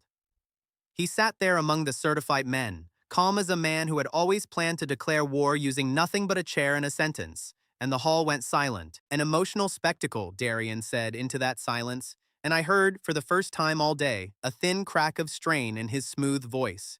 This is theater, Commissioner. A crippled man in a borrowed chair. It proves nothing about safety. No, Commissioner Vale said. And she said it slowly, looking at Bren, and I understood the whole hearing had just turned on a single word. It is not theater. It is a witness with a function. That man is instructing. He has a role, a competence, and a seat at a working table. Whatever else these reconstructed models are, Inspector, they are demonstrably capable of holding a function in society. And this office does not confiscate things that hold functions. It registers them. Function is a dry, gray, bureaucratic word. On any other day, I would have found it cold. On that day, it was the most beautiful word I had ever heard, because Vale had just used the language of the law to say the thing the district had been begging the world to admit. These are not weapons. They work. They belong. Then Marek Sol walked out of the gallery, into the open floor of the hall, uninvited, and made himself the most exposed man in the room. "I stole the records," he said. Loud, so the bench and the gallery and Darian Cross all heard it at once. His voice shook, and he did not let it stop him. "The batch ledgers that went missing, I took them. I was paid to. My family carried a debt, and Inspector Cross offered to clear it, and I sold out the people in this room to save my own children, and I am not proud of it, and I am not asking you to be kind about it." He set a folder on the evidence table. "Here is what I took." And here he set down a second, thicker folder, is the payment trail. Who he pays. How. What he had scrubbed. I know it because I was one of the men he bought. The hall erupted, and Vale had to call it back to order. And through all of it, Darian Cross sat with the still, careful face of a man watching a locked door swing open from the inside. Marek did not get forgiveness for it. Sana would not look at him even then. He walked back to his seat alone, through a silence that did not thank him, and he took it, because he had finally understood that the price of what he did was a thing he would go on paying whether the room clapped or not. He chose the worst possible moment to be honest, I thought, and therefore the only one that counted. Cheap honesty is just a confession waiting for applause. Marek's cost him everything and bought him nothing, which is the only kind that is ever really true. Darian rose one more time, and he reached for his last defense. The one I had known was coming since the first time I saw how his mind worked. If he could not call them weapons, he would call the cure his own. Even granting all of this, he said, the procedure itself derives from proprietary helix crown architecture, the elite protocol fragment, the core data. This technician built his entire method on stolen corporate property. Whatever these models are, the process that made them belongs to us, and we will be reclaiming it. And there it was, the whole rotten heart of him in one sentence. And I finally had the answer, because he had walked into the one corner I understood better than he did. "You owned the defect," I said. I stood and I put the tally of 48 on the table where the whole bench could see it. Not the cure. Look at these. 48 decommissioned models, across 2 years, everyone cracked in the identical place, in the identical feeding channel, everyone after a full course of your clean elite serum. One defect is an accident. 48 in the same place, after the same product, is not a defect at all. It is a signature. The hall went very quiet. I let the number sit. "Your protocol did not build these people," I said. "It broke them, consistently, repeatably. And then your company disposed of the evidence and called the victims defective property. So yes, Inspector, there is stolen corporate architecture at the center of this. It was stolen from them when your serum cracked their cores and you scrapped them to hide it. You do not get to break 48 people, throw them away, and then claim ownership of the process that put them back together. You owned the wound. The healing was never yours to reclaim. Before she ruled, Vale did the thing that made her Vale. She did not take my word for the 48. She called witnesses of her own choosing, off my register, at random, to test whether the names on my wall were people or a script I had drilled into them. She called Toma first, a restored avatar, 6 months off a disposal shelf, asked to stand in the cleanest room in the city and account for himself. He was frightened. Anyone would be. But he stood, and he gave his name. And when the corporate table tried to trip him with talk of serial numbers, he said the thing no lawyer had prepared him for and no lawyer could answer. "I do not remember the number," he said. "I remember the name I chose. Ask me the name." Then she called a mother, one of the 60. Not a technician, not an avatar, just a woman who at once carried her son to the scales and now carried him to the registry. "Tell me plainly what changed," Vale said. And the woman looked at Darian Cross, not at the bench, and she said, "You weighed him and offered me coin. He gave him back and asked me his name. One of you bought my grief. The other one ended it." Darian's lawyers objected that this was sentiment, not evidence. Vale allowed it anyway, and she said a thing into the record that I have carried in my chest ever since. "This office has spent its whole history mistaking the absence of a name for the absence of a person," she said. "I will not add to that ledger today. Sentiment, counselor, is sometimes only the sound a fact makes when it finally reaches the right ears. Darian Cross sat through all of it in the gallery, in plain clothes, the flawless corporate showpiece, watching the dirty ones account for themselves better than she had ever been allowed to. She did not speak. She did not need to. Her presence alone was a crack up the middle of everything Darian claimed, because there she sat, the proof of his purity, unable to look away from the proof of his lie. And through the whole of it, the 12 avatars on the benches held their steady impulse, hour into hour, not one core flaring, not one break.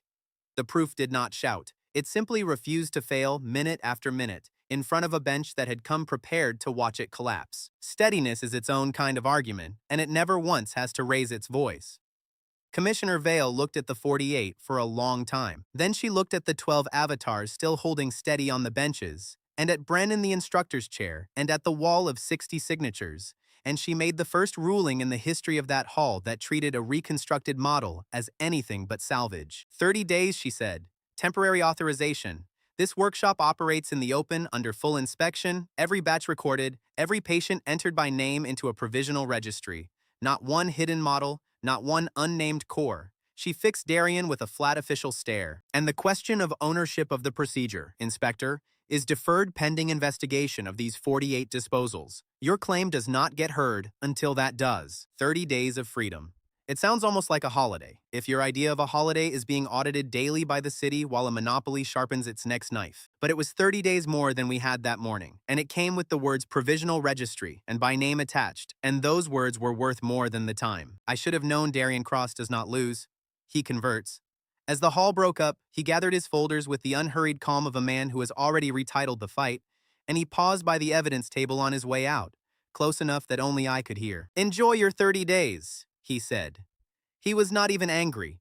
Then we will prove the procedure was ours from the start, that these people are our reclaimed property and our stolen research walking around wearing names your district handed out for free. He looked at Era, standing pale and upright by the benches, her cracked core holding through sheer will. Every name in your little registry, technician, is still built on a helix crown core, and a thing built on our property is our property. 30 days. Then we take all of it back, legally, and this time there is no dirty little journal to save you. The man can lose a ruling and walk out with a fresh folder already labeled for the sequel. It is almost impressive, the way a man who has already lost can still make the losing look like a plan. He had lost the day and told me to my face exactly how he meant to win the war, which meant I had 30 days to make the one thing he could not reclaim. Not a process. A right, something with the district's name on it, and not his, so deep in the public record that no folder in the world could pull it back out. 30 days of open operation, and I spent the first of them doing something I had never once done in this world. I hung a sign over a door and did not hide the door. It was a plain board, painted by Bren with his one good hand, that said only Restoration and Registry, Lower District, and a number. No secret knock, no lookout, no tunnel. A door a person could walk up to in daylight, carrying a broken thing they loved, and go in. After a year of sewers, an ordinary doorway felt almost obscene. The sign is modest, I thought, standing back to look at it, but it will keep more rich men awake tonight than any firework. Nothing frightens a monopoly like a competitor who is allowed to exist in the open. We did not stop at one. In the 30 days Vale gave us, we opened 3 legal intake points across the lower district and stood up 2 proper training benches, each with its own shift schedule, its own ledger, its own trained hands. The whole thing that used to live in my skull and one cellar was now written down, taught, and running in 3 places at once. My personal nightmare, I noted, has successfully scaled to multiple locations, which the world insists on calling success. The hardest part was not the craft. It was holding the same standard in 3 rooms I could not stand in all at once, which meant trusting people, which I am told is what growing a thing actually costs. The real victory was not the doors. It was the traffic through them. 60 families who had spent their whole lives carrying broken kin to the Helix Crown collection point simply stopped and started carrying them to us instead. A working mother said it best, the way the district always said things better than I could. She came in with her son's damaged shell on a cart, and she looked at the registry book, and she said quietly, "I used to carry him to the scales. They weighed him and paid me for the weight." She set her hand on the book. "Now I carry him to the registry, and they write down his name." That is the whole difference, is it not? One place weighs him, the other one names him. That was the war, right there, in one tired sentence. Not one on a ring or in a hall. one at the level of which door a grieving mother walks toward, and once enough of them changed direction, there was nothing Darian Cross could buy that would turn them back. A revolution, in the end, sometimes looks exactly like people quietly choosing a different door. Helix Crown felt it before they understood it. Their collection points went quiet. Their waste contracts, the ones they had spent a fortune to corner, sat unused because the district had found something better to do with its dead than sell them for burning. And their elite ampules, the shining product that was supposed to be the only real power in the city, sat on warehouse shelves while a district treated its own for a fraction of the price. They did not lose a battle, Sana said, reading the market reports a friendly clerk had slipped us. She almost smiled. There was no battle to lose. The people just stopped buying death from them. That is worse than a defeat. A defeat you can avenge. You cannot avenge a cash register that has simply gone silent. The silence of an enemy's till, I have decided, is the most beautiful sound in the world, and I did not know that about myself until I heard it. It was into that silence that Nara Cross walked, and I nearly dropped a jar, because I knew her face from every Helix Crown advertisement in the city. The elite model, the showpiece. The clean, flawless, expensive proof of everything Darian claimed a proper avatar should be. She came alone, in plain clothes, and she stood in my ugly little intake room and watched a cracked core hold steady on a bench for an hour. She watched a restored avatar named Ren correct a technician about her own comfort. Watched the technician actually listen, watched Bren ask a frightened new arrival its name before anyone touched its body, and something in the perfect corporate face began, very slightly, to come apart.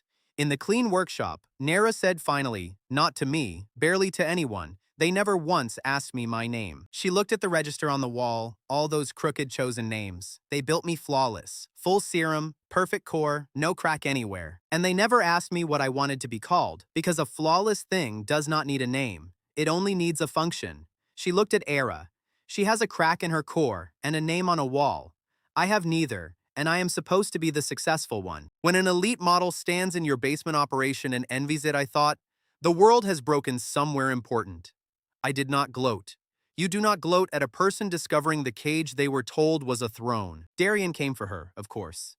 He could not have his showpiece wandering the lower district admiring the competition. He found her at the intake point, and in front of my whole team, he tried to put her back to work the only way he knew how. Call her what she is, he told Nara, nodding at Era.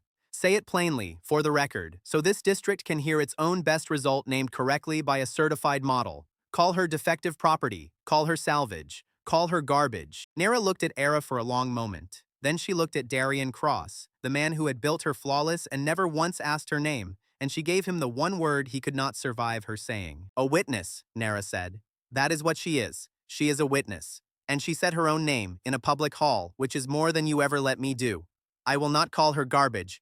I do not think I will be calling anyone garbage again. The word witness, from the mouth of his own showpiece, hit Darian Cross harder than any fist in this whole story ever could have. His symbol had refused to be his symbol. The clean model had looked at the dirty one and chosen the dirty one's language, in public. And there is no folder in the world that files that away.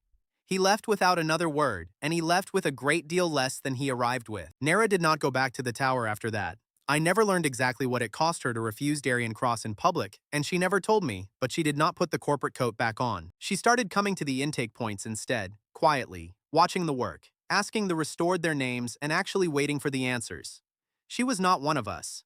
She had been built flawless out of everything we opposed, and she still carried herself like it. But she had looked at a cracked core with a name, and at her own perfect one without, and decided which she would rather be. And a monopoly cannot survive its own showpiece defecting to the people it calls garbage. The district changed around us in small daily ways that added up to something no ruling had granted. A restored avatar named Dalen took a job hauling for the very slaughterhouse whose waste had once fed her, and nobody blinked, and that not blinking was the whole revolution in one shrug. A body the city had scrapped now drew a wage and answered to a name on a roster. Children in the lower district stopped using unit as an insult, which I noticed the way you notice a sound stopping. For years, the small cruel word had been everywhere, the thing you called a kid who was slow or strange. Then one season it was simply gone, replaced by the names on my wall, because children carry the new word furthest once the old one loses its teeth. Bren opened the second training bench and could not keep up with the demand for places. Free avatars wanted to learn to teach. Workers wanted to learn to calibrate. A craft that had lived in one man's skull in a sewer was now a thing a district taught its own, in the open, with a waiting list, and a waiting list is a thing a monopoly cannot buy out. because it is made of people who have decided to stay. I should have been happy, and in the daytime I was. It was the nights that were hard, because I knew Darian Cross, and a man who cannot win the street does not concede the street. He goes looking for the thing above it. And I was tired, and the district was thriving, and that combination is exactly when the careful part of me tends to fall asleep at the worst possible time. That night, Ira and I calibrated together for the first time since the break, and she made sure I understood exactly how it was going to work now. Now I count, she said, settling into the circle, her cracked core quiet and hers. You listen. I set the rhythm. You match it. You do not pull. You do not push. You do not decide how much I can give. I decide. And you take only what I offer. Those are the terms, and they are not changing. It was safer that way. It gave me almost none of the old borrowed strength, that intoxicating flood that had nearly ruined us both. She led, I followed, and the engine that used to run on her pain now ran on her permission instead, which is a different machine entirely, even when the parts look the same. It is fair, I thought, matching her count. And it is also very slightly insulting to a streak of male vanity I did not know I had and that nobody asked about. I kept that one to myself. Some jokes are true and still not worth the breath. She had earned the right to lead, and my ego was welcome to sulk about it quietly in a corner where it belonged. The dark red mass in its glass bowl had become something no advertising department could have engineered. On every intake counter in the district, that dull, honest, ugly color meant one thing now. It meant a name in a book. It meant work for a body that had been called scrap. It meant a family that would not have to choose between rent and a funeral. People saw the bowl, and they did not think fuel. They thought chance. My symbol still smells terrible, I admitted, watching a mother carry a jar out like it was a lit candle. There was never any fixing that. But the district chose honesty over a nicer perfume, and I have never been prouder of a bad smell in my life. I should have known that a quiet, total, irreversible defeat was exactly the kind Darian Cross would refuse to accept. He could not win the district back. So he stopped trying to win the district, and he went for the one thing above the district, the thing Vale had deferred but not denied. Ownership of the cure itself. He filed it 3 days before the temporary authorization ran out. A full corporate claim, stamped and lawyered. It asserted that the entire restoration procedure derived from Helix Crown proprietary architecture and that every restored core was reclaimed corporate property. And it asserted that the lower district had built its whole movement on stolen research that now legally belonged, cores and names and all, back to the company that had thrown those people away in the first place. Only Darian Cross, I thought, reading the claim, could break 48 people, get caught doing it, lose the market, lose his own showpiece, and then stand up perfectly straight and file for ownership of his own crime. The posture on the man. You almost have to admire it, the way you admire a very well-made trap a second before it takes your foot. It meant one more hearing, the final one. Not about safety anymore, and not about function. About the one question the whole story had been circling since a man on a walkway gave me 40 minutes to cut apart a girl who turned out to be starving. Who owns a broken thing that has been made whole? The one who broke it and threw it away? Or the thing itself, standing up in a hall to say its own name? 30 days had bought us a district. Now I had to win the word that made the district ours forever, and I still did not have it. And the man who owned all the best words was waiting for me in the last room with a folder that had my whole life in it, filed under his name. The final hearing filled the largest room in the registry, and everyone who mattered to the whole long story was in it. Vale on the high bench. Darian Cross at the corporate table with a wall of lawyers. Sana and Bren and Marek along one side. The 7, and behind them rows of the restored and their families. And Era, beside me, cracked core holding through will alone, chin up, ready to answer. Darian Cross did not come for money that day. I understood it the moment he stood. He had lost the district, lost the market, lost his own showpiece. He had come for the one thing worth more than all of it. He had come to take back the word, to make it law, one last time, that people like us were property and not persons, and that the name was his to give and to withhold. I would have very much liked to look like a calm man that morning, the kind whose soul does not sweat. I was not that man. I was a drainhole technician in a coat that still did not fit, about to fight the richest voice in the city for the right of a mother to name her own son, and every nerve I owned knew it. He opened exactly where I knew he would, and he aimed it at me. A thief, he told the bench, does not become a master by labeling his jars in a tidy hand. This technician stole corporate architecture, corporate cores, corporate research, and dressed the theft up in names your district handed out like sweets. Strip away the sentiment, and what remains is simple. Reclaimed property in the possession of a man who was told to dispose of it and chose instead to steal it. The names change nothing. A stolen thing with a name on it is still a stolen thing, he said, labeling in a tidy hand with such contempt that I felt my jars ought to be offended. I confess I was a little flattered by tidy. Sana's ledgers are beautiful. But I did not answer his sentiment with sentiment. I answered it with 48. I laid the full defect journal on the bench, open, every page, the last card I had been holding since Era first told me there was more than her inside her core. I burned it in the open, all of it, because a truth you keep hidden protects you, and a truth you spend in a public hall protects everyone. 48, I said. 48 decommissioned models across 2 years, everyone cracked in the same place, in the same feeding channel, everyone after a full course of your clean elite serum. He calls it my theft. Look at the pages. This is not my theft. This is your habit. You did not lose 48 units to defects. You cracked 48 cores with your own product and disposed of the evidence. And you called the people inside them property so no one would count. The hall did the thing a hall does when arithmetic turns into an accusation. It went silent, and then it turned, slowly, to look at the man at the corporate table. You cannot claim these people as reclaimed property, I said, into that silence, because the record now shows what you reclaimed them from. You broke them. We rebuilt them. You are not the owner asking for your goods back. You are the arsonist demanding rent on the house the neighbors put out. Accounting makes a terrifying weapon once you finally line the numbers up and let them point. Darian did not flinch, because men like him do not flinch. They pivot. If the process could not be theft, he would make the girl beside me the property. He turned on Era. The A7 unit, he began, is the clearest case of all. An elite combat model, our most expensive line, walking free in a lower district, that, at minimum, this bench must return to its rightful owner. He did not finish the word. Era stood up. She stood before I could, before any lawyer could, before the sentence was even done. And she did the thing I had spent this whole hard life learning I must never do for her. She spoke for herself. I am not A7, she said. Her voice did not shake, though I knew what it cost her cracked core to keep it level. That was a tag on a strip of plastic, and I took it off in a sewer the night I decided to live. I am not reclaimed property, and I am not his most expensive line. I am Era. Era free.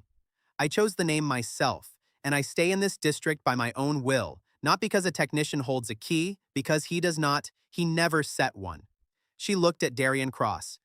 You do not get to own me by naming me. I already named myself. You are too late by about a year. I had wanted for one foolish second to help her land it, to say something ringing on her behalf. She did it better than I ever could have, because the whole point was that it had to be her voice and no one else's. And I finally had the sense to stay in my chair and let the most important sentence of the day belong to the person it was about. Behind her, the restored rose to their feet.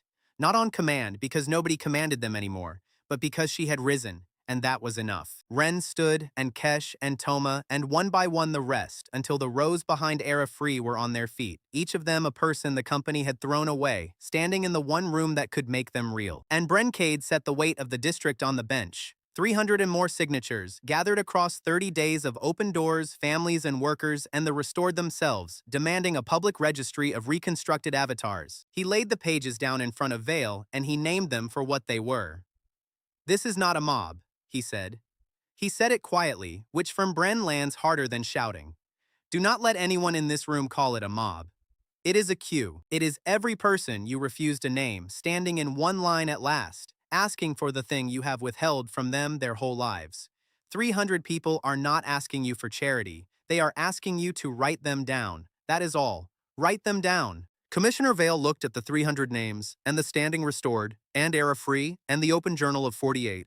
And she asked the question that the entire story had been walking toward since a man on a walkway gave me 40 minutes and no name of my own. Who is responsible for this procedure? Vale said. Not which company, not which department. This office assigns rights and duties to persons, and a person must stand behind this work. So I will have a name. Who is the master responsible for the restoration of these people? The room understood before I did. It was not asking for a title or a serial or a corporate line. It wanted a name. A single human name, spoken aloud, and entered into the record as the source of the thing. And the law had just arranged, without meaning to, for that name to come from the one mouth in the city that had spent a year refusing to say it. Darian Cross stood, because the bench had turned to him as the ranking corporate officer of record, and he had to answer, and I watched him try to escape it.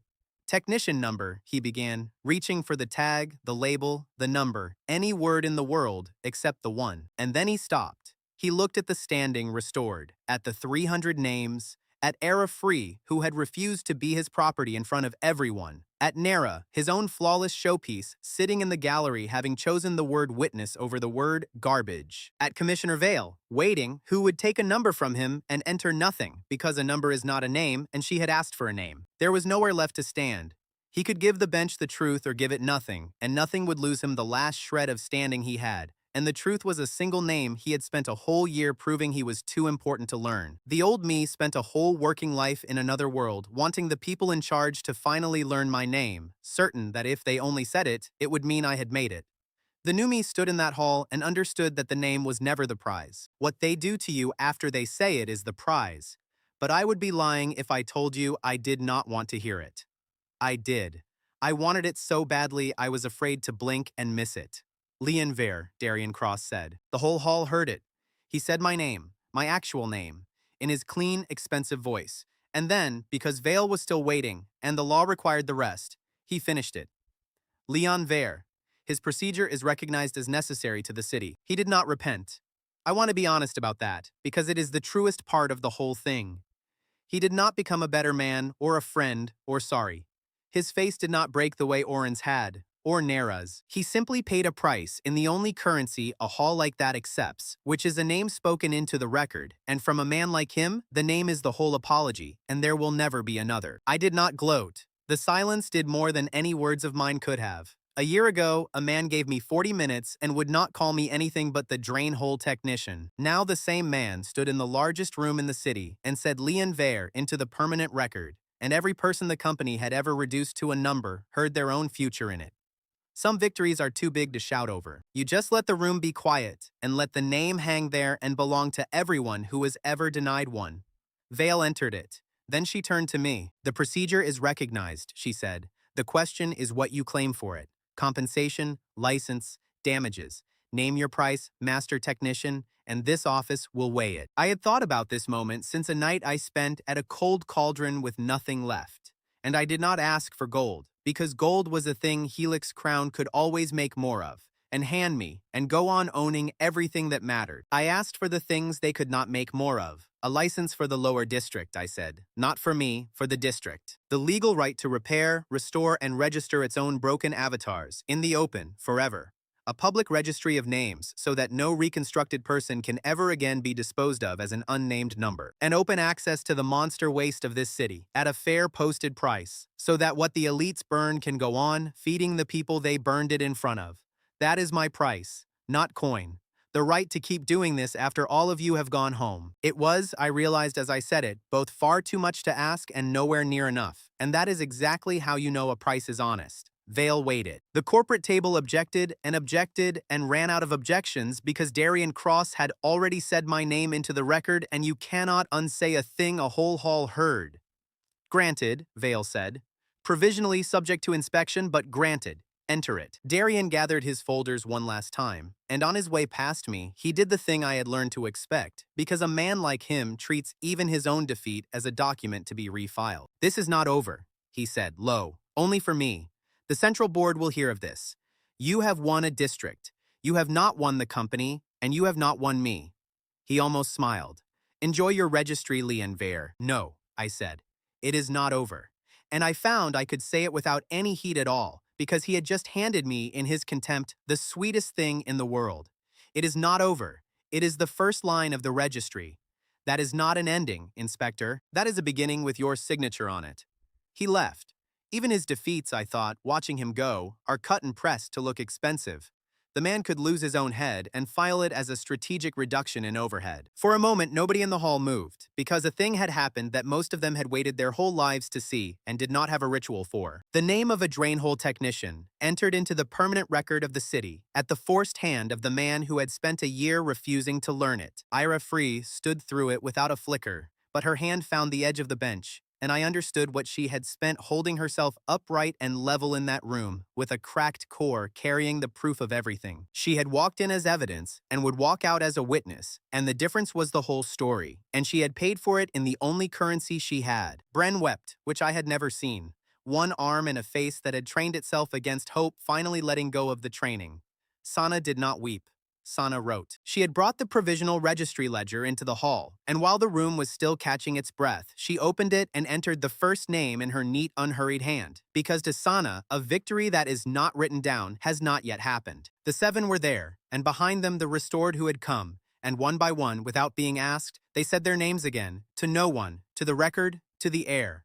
Not a demand this time. A roll call.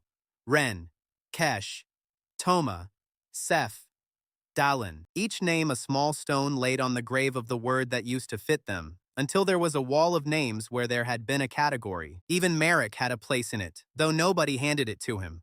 His testimony had helped, and Vale entered it, and when the ruling came, he did not celebrate. He sat with his head down, a man who had helped save a thing he nearly sank, taking no credit because he knew none was his to take. It was not forgiveness. It was the beginning of the long work that might one day earn it. And Oren Vall was there, at the back, the foreman who had signed Era's first disposal order and called her a unit in a tunnel. He said nothing, but when the restored gave their names, I watched him mouth one of them, quietly, the way he had said she is moving again on the ring floor a lifetime ago. The small men change last and least, but the current had reached even him. The room did not cheer. It was too large for cheering. The way people go quiet in front of a thing they will describe to their grandchildren. The lower district had a license, and a registry of its own names, and a master the enemy had been forced to name aloud, and it stood there holding all of it in a silence bigger than any noise. I barely had time to feel it. A messenger came through the crowd before the ink on the ruling was dry, in the pale uniform of the one authority above, even Darian Cross, and the message he carried turned the whole victory into a doorway. The Central Board of Helix Crown, he read aloud, requires a sample of the reconstructed free model designated Era Free for evaluation. And I understood, with the joy still warm in my chest, that we had not reached the top of anything. We had only become large enough at last for the truly high and distant part of the machine to look down and notice a thing it did not yet have a name for, and want it. The word sample, I decided, standing in my hard-won hall with my hard-won name, would very much like to be struck in the face, preferably by a lawyer. But that is a fight for the next season, and tonight the registry has its first line, and the first line, at long last, is a name. The workshop opens at dawn now, and the strangest part is the door. It just stands open. No lookout, no tunnel, no half my lunch traded for a laundry cart. People walk up in the morning light carrying the broken things they love, and they walk in, and nobody hides. Legality, I have to report, smells almost exactly like crime did. Same charcoal, same gland, same honest reek off the ferment. The only real difference is that now there are twice as many inspectors, and they all want tea. I have made my peace with the tea. I keep the counters in my head because I always have, because numbers are the one thing in either of my lives that never once mocked me. And these days, the numbers tell a story I still do not quite believe when I say it out loud. On the first day, there was one saved body on a disposal table, 2 crates of waste bound for the burn, and 1 cracked emergency cauldron. That was the whole of it. That was everything. Now there are 11 workshops in the lower district network. More than 300 restored avatars entered by name in a public registry that no folder in any tower can pull back out. 600 kilograms of monster waste move through the chain every month, weighed and filtered and named, that used to go up somebody's chimney as smoke. My old cracked cauldron sits in the corner of the first shop like a shrine, and it has more descendants now than half the noble houses in the city. Every one of those numbers has a name attached to it, and not a single one of them is a profit line. 600 kilograms is not a tonnage. It is the weight of a district that stopped selling its dead. 300 avatars is not a figure. It is 300 people who get to be spoken to instead of switched on. The queue outside is long, and it is not a queue for mercy, and that is the whole victory in one image. A working mother put it better than I ever could, the way the district always does. She was standing in line with her son's cart, and a clerk asked her business, and she said it plainly, without a trace of the old fear. "We are booked for an appointment," she said.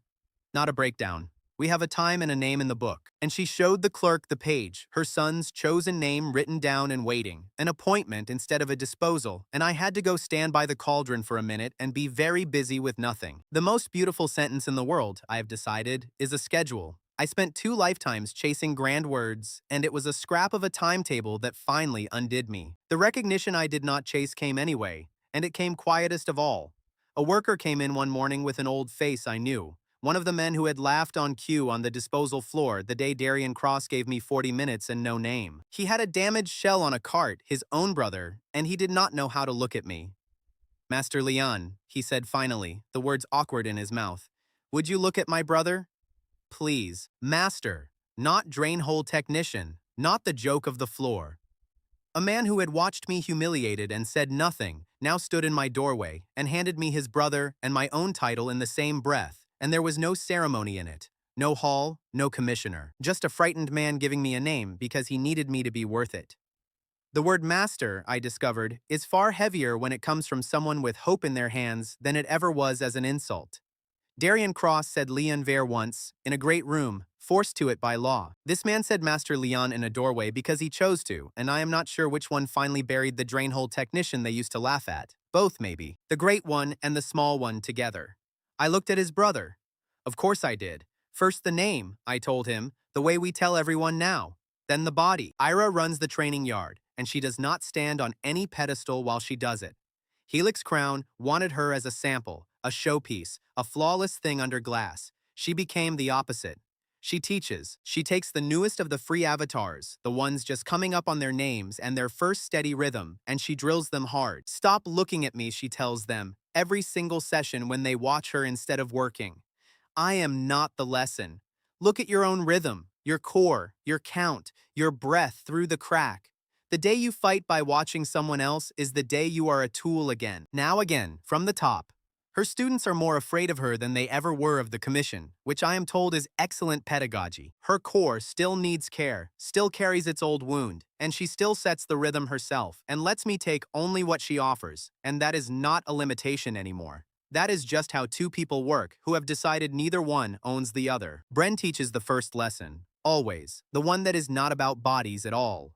He stands in front of every new arrival with his one arm and his instructor's calm, and he makes them say the rule back to him before they are allowed to touch a bench. You remember the rule, he says. Say it. And they say it back, the whole yard of them. The thing he said in a registry hall to a frightened avatar with a commissioner watching. First the name, then the body. It is the law of the school now, carved over the training yard door. And it became a tradition faster than I managed to buy the place a decent set of chairs. The workshop has a rhythm now that runs without me, which took me a long time to stop resenting and longer to be grateful for. Mornings are intake and dosing. Midday is training. The yard's loud with Bren's voice and the clatter of new hands learning old work. Evenings are the ledger, and the ledger is Sana's, and pity the technician who hands her a batch record with a gap in it. They argue constantly, my found family, over process and pace and whose turn it is to haul, and I have come to understand that the arguing is the health of the thing. A shop where everyone agrees with the founder is a shop with one brain and 100 hands. Mine has 100 brains and argues about all of them, and it has never once made the same mistake twice, because someone always remembers the last time and says so, loudly, usually at dinner. Ira and Bren run the yards between them, the cracked avatar and the one-armed cadet, and their students are the fiercest in the district, because their teachers have no patience for self-pity, having each earned the right to it and refused it. Choose the name, Bren says. Set your own rhythm, Era says. Between the two of them, they turn frightened salvage into people who will not be scrapped quietly, and that is a weapon Helix Crown never learned to counter. Marek keeps the intake door most days. It is the humblest job in the shop, greeting the families, taking the broken things gently, writing the first name in the book. He asked for it. A man who once sold the register's secrets now guards its front door. And if that is not the whole shape of penance, it is close enough that nobody argues the point anymore. And by the front door of every shop in the network stands a glass bowl of the dark red mass. Not for use, for meaning. It is the ugly, honest, terrible-smelling color that started all of this, sitting where everyone can see it, and people touch the glass on their way in the way you touch a thing you have made a promise to. It means the whole story now. It means a body the city called scrap can walk back out with a name. It means the thrown-away thing was never garbage, only a resource nobody had bothered to understand.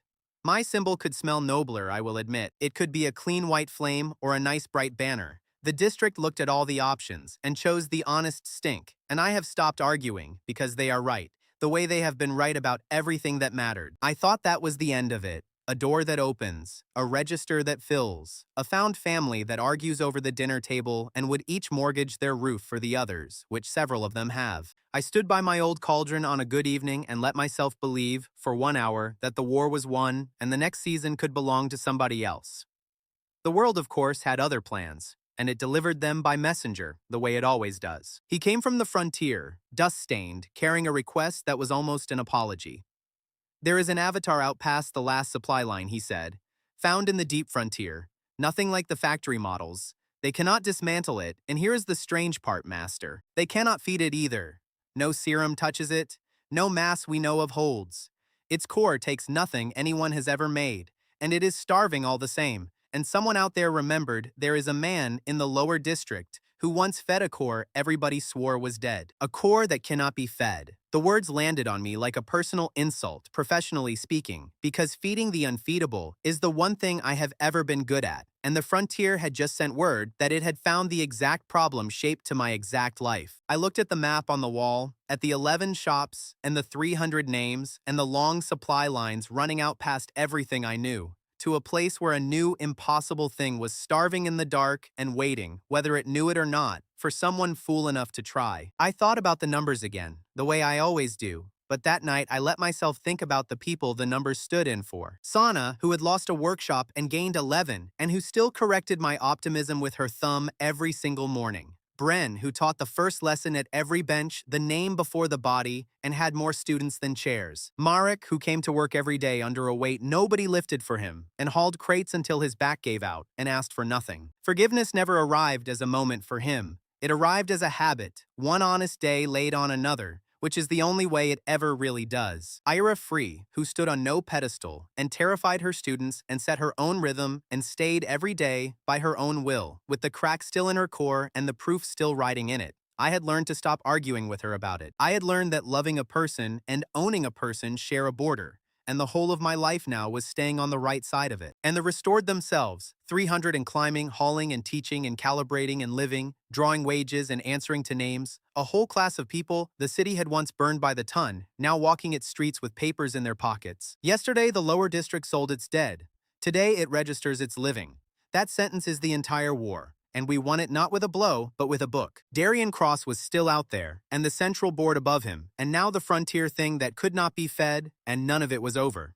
But over was never the point. My old life taught me that a thing is only truly safe when it no longer needs you standing at the center of it, and this had grown past me months ago.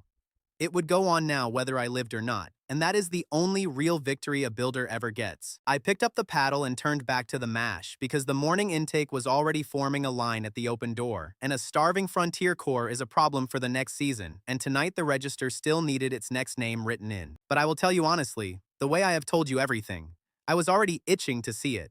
A core that takes nothing anyone has ever made is not a dead end. It is just a thing that has not met the right garbage yet. This story is worth remembering because it shows how real craft can turn what the world throws away into dignity, safety, and a name for people it had already written off. If you want more stories about being underestimated and building real power from nothing, subscribe to the channel, leave a like, and stay with us for the next chapter.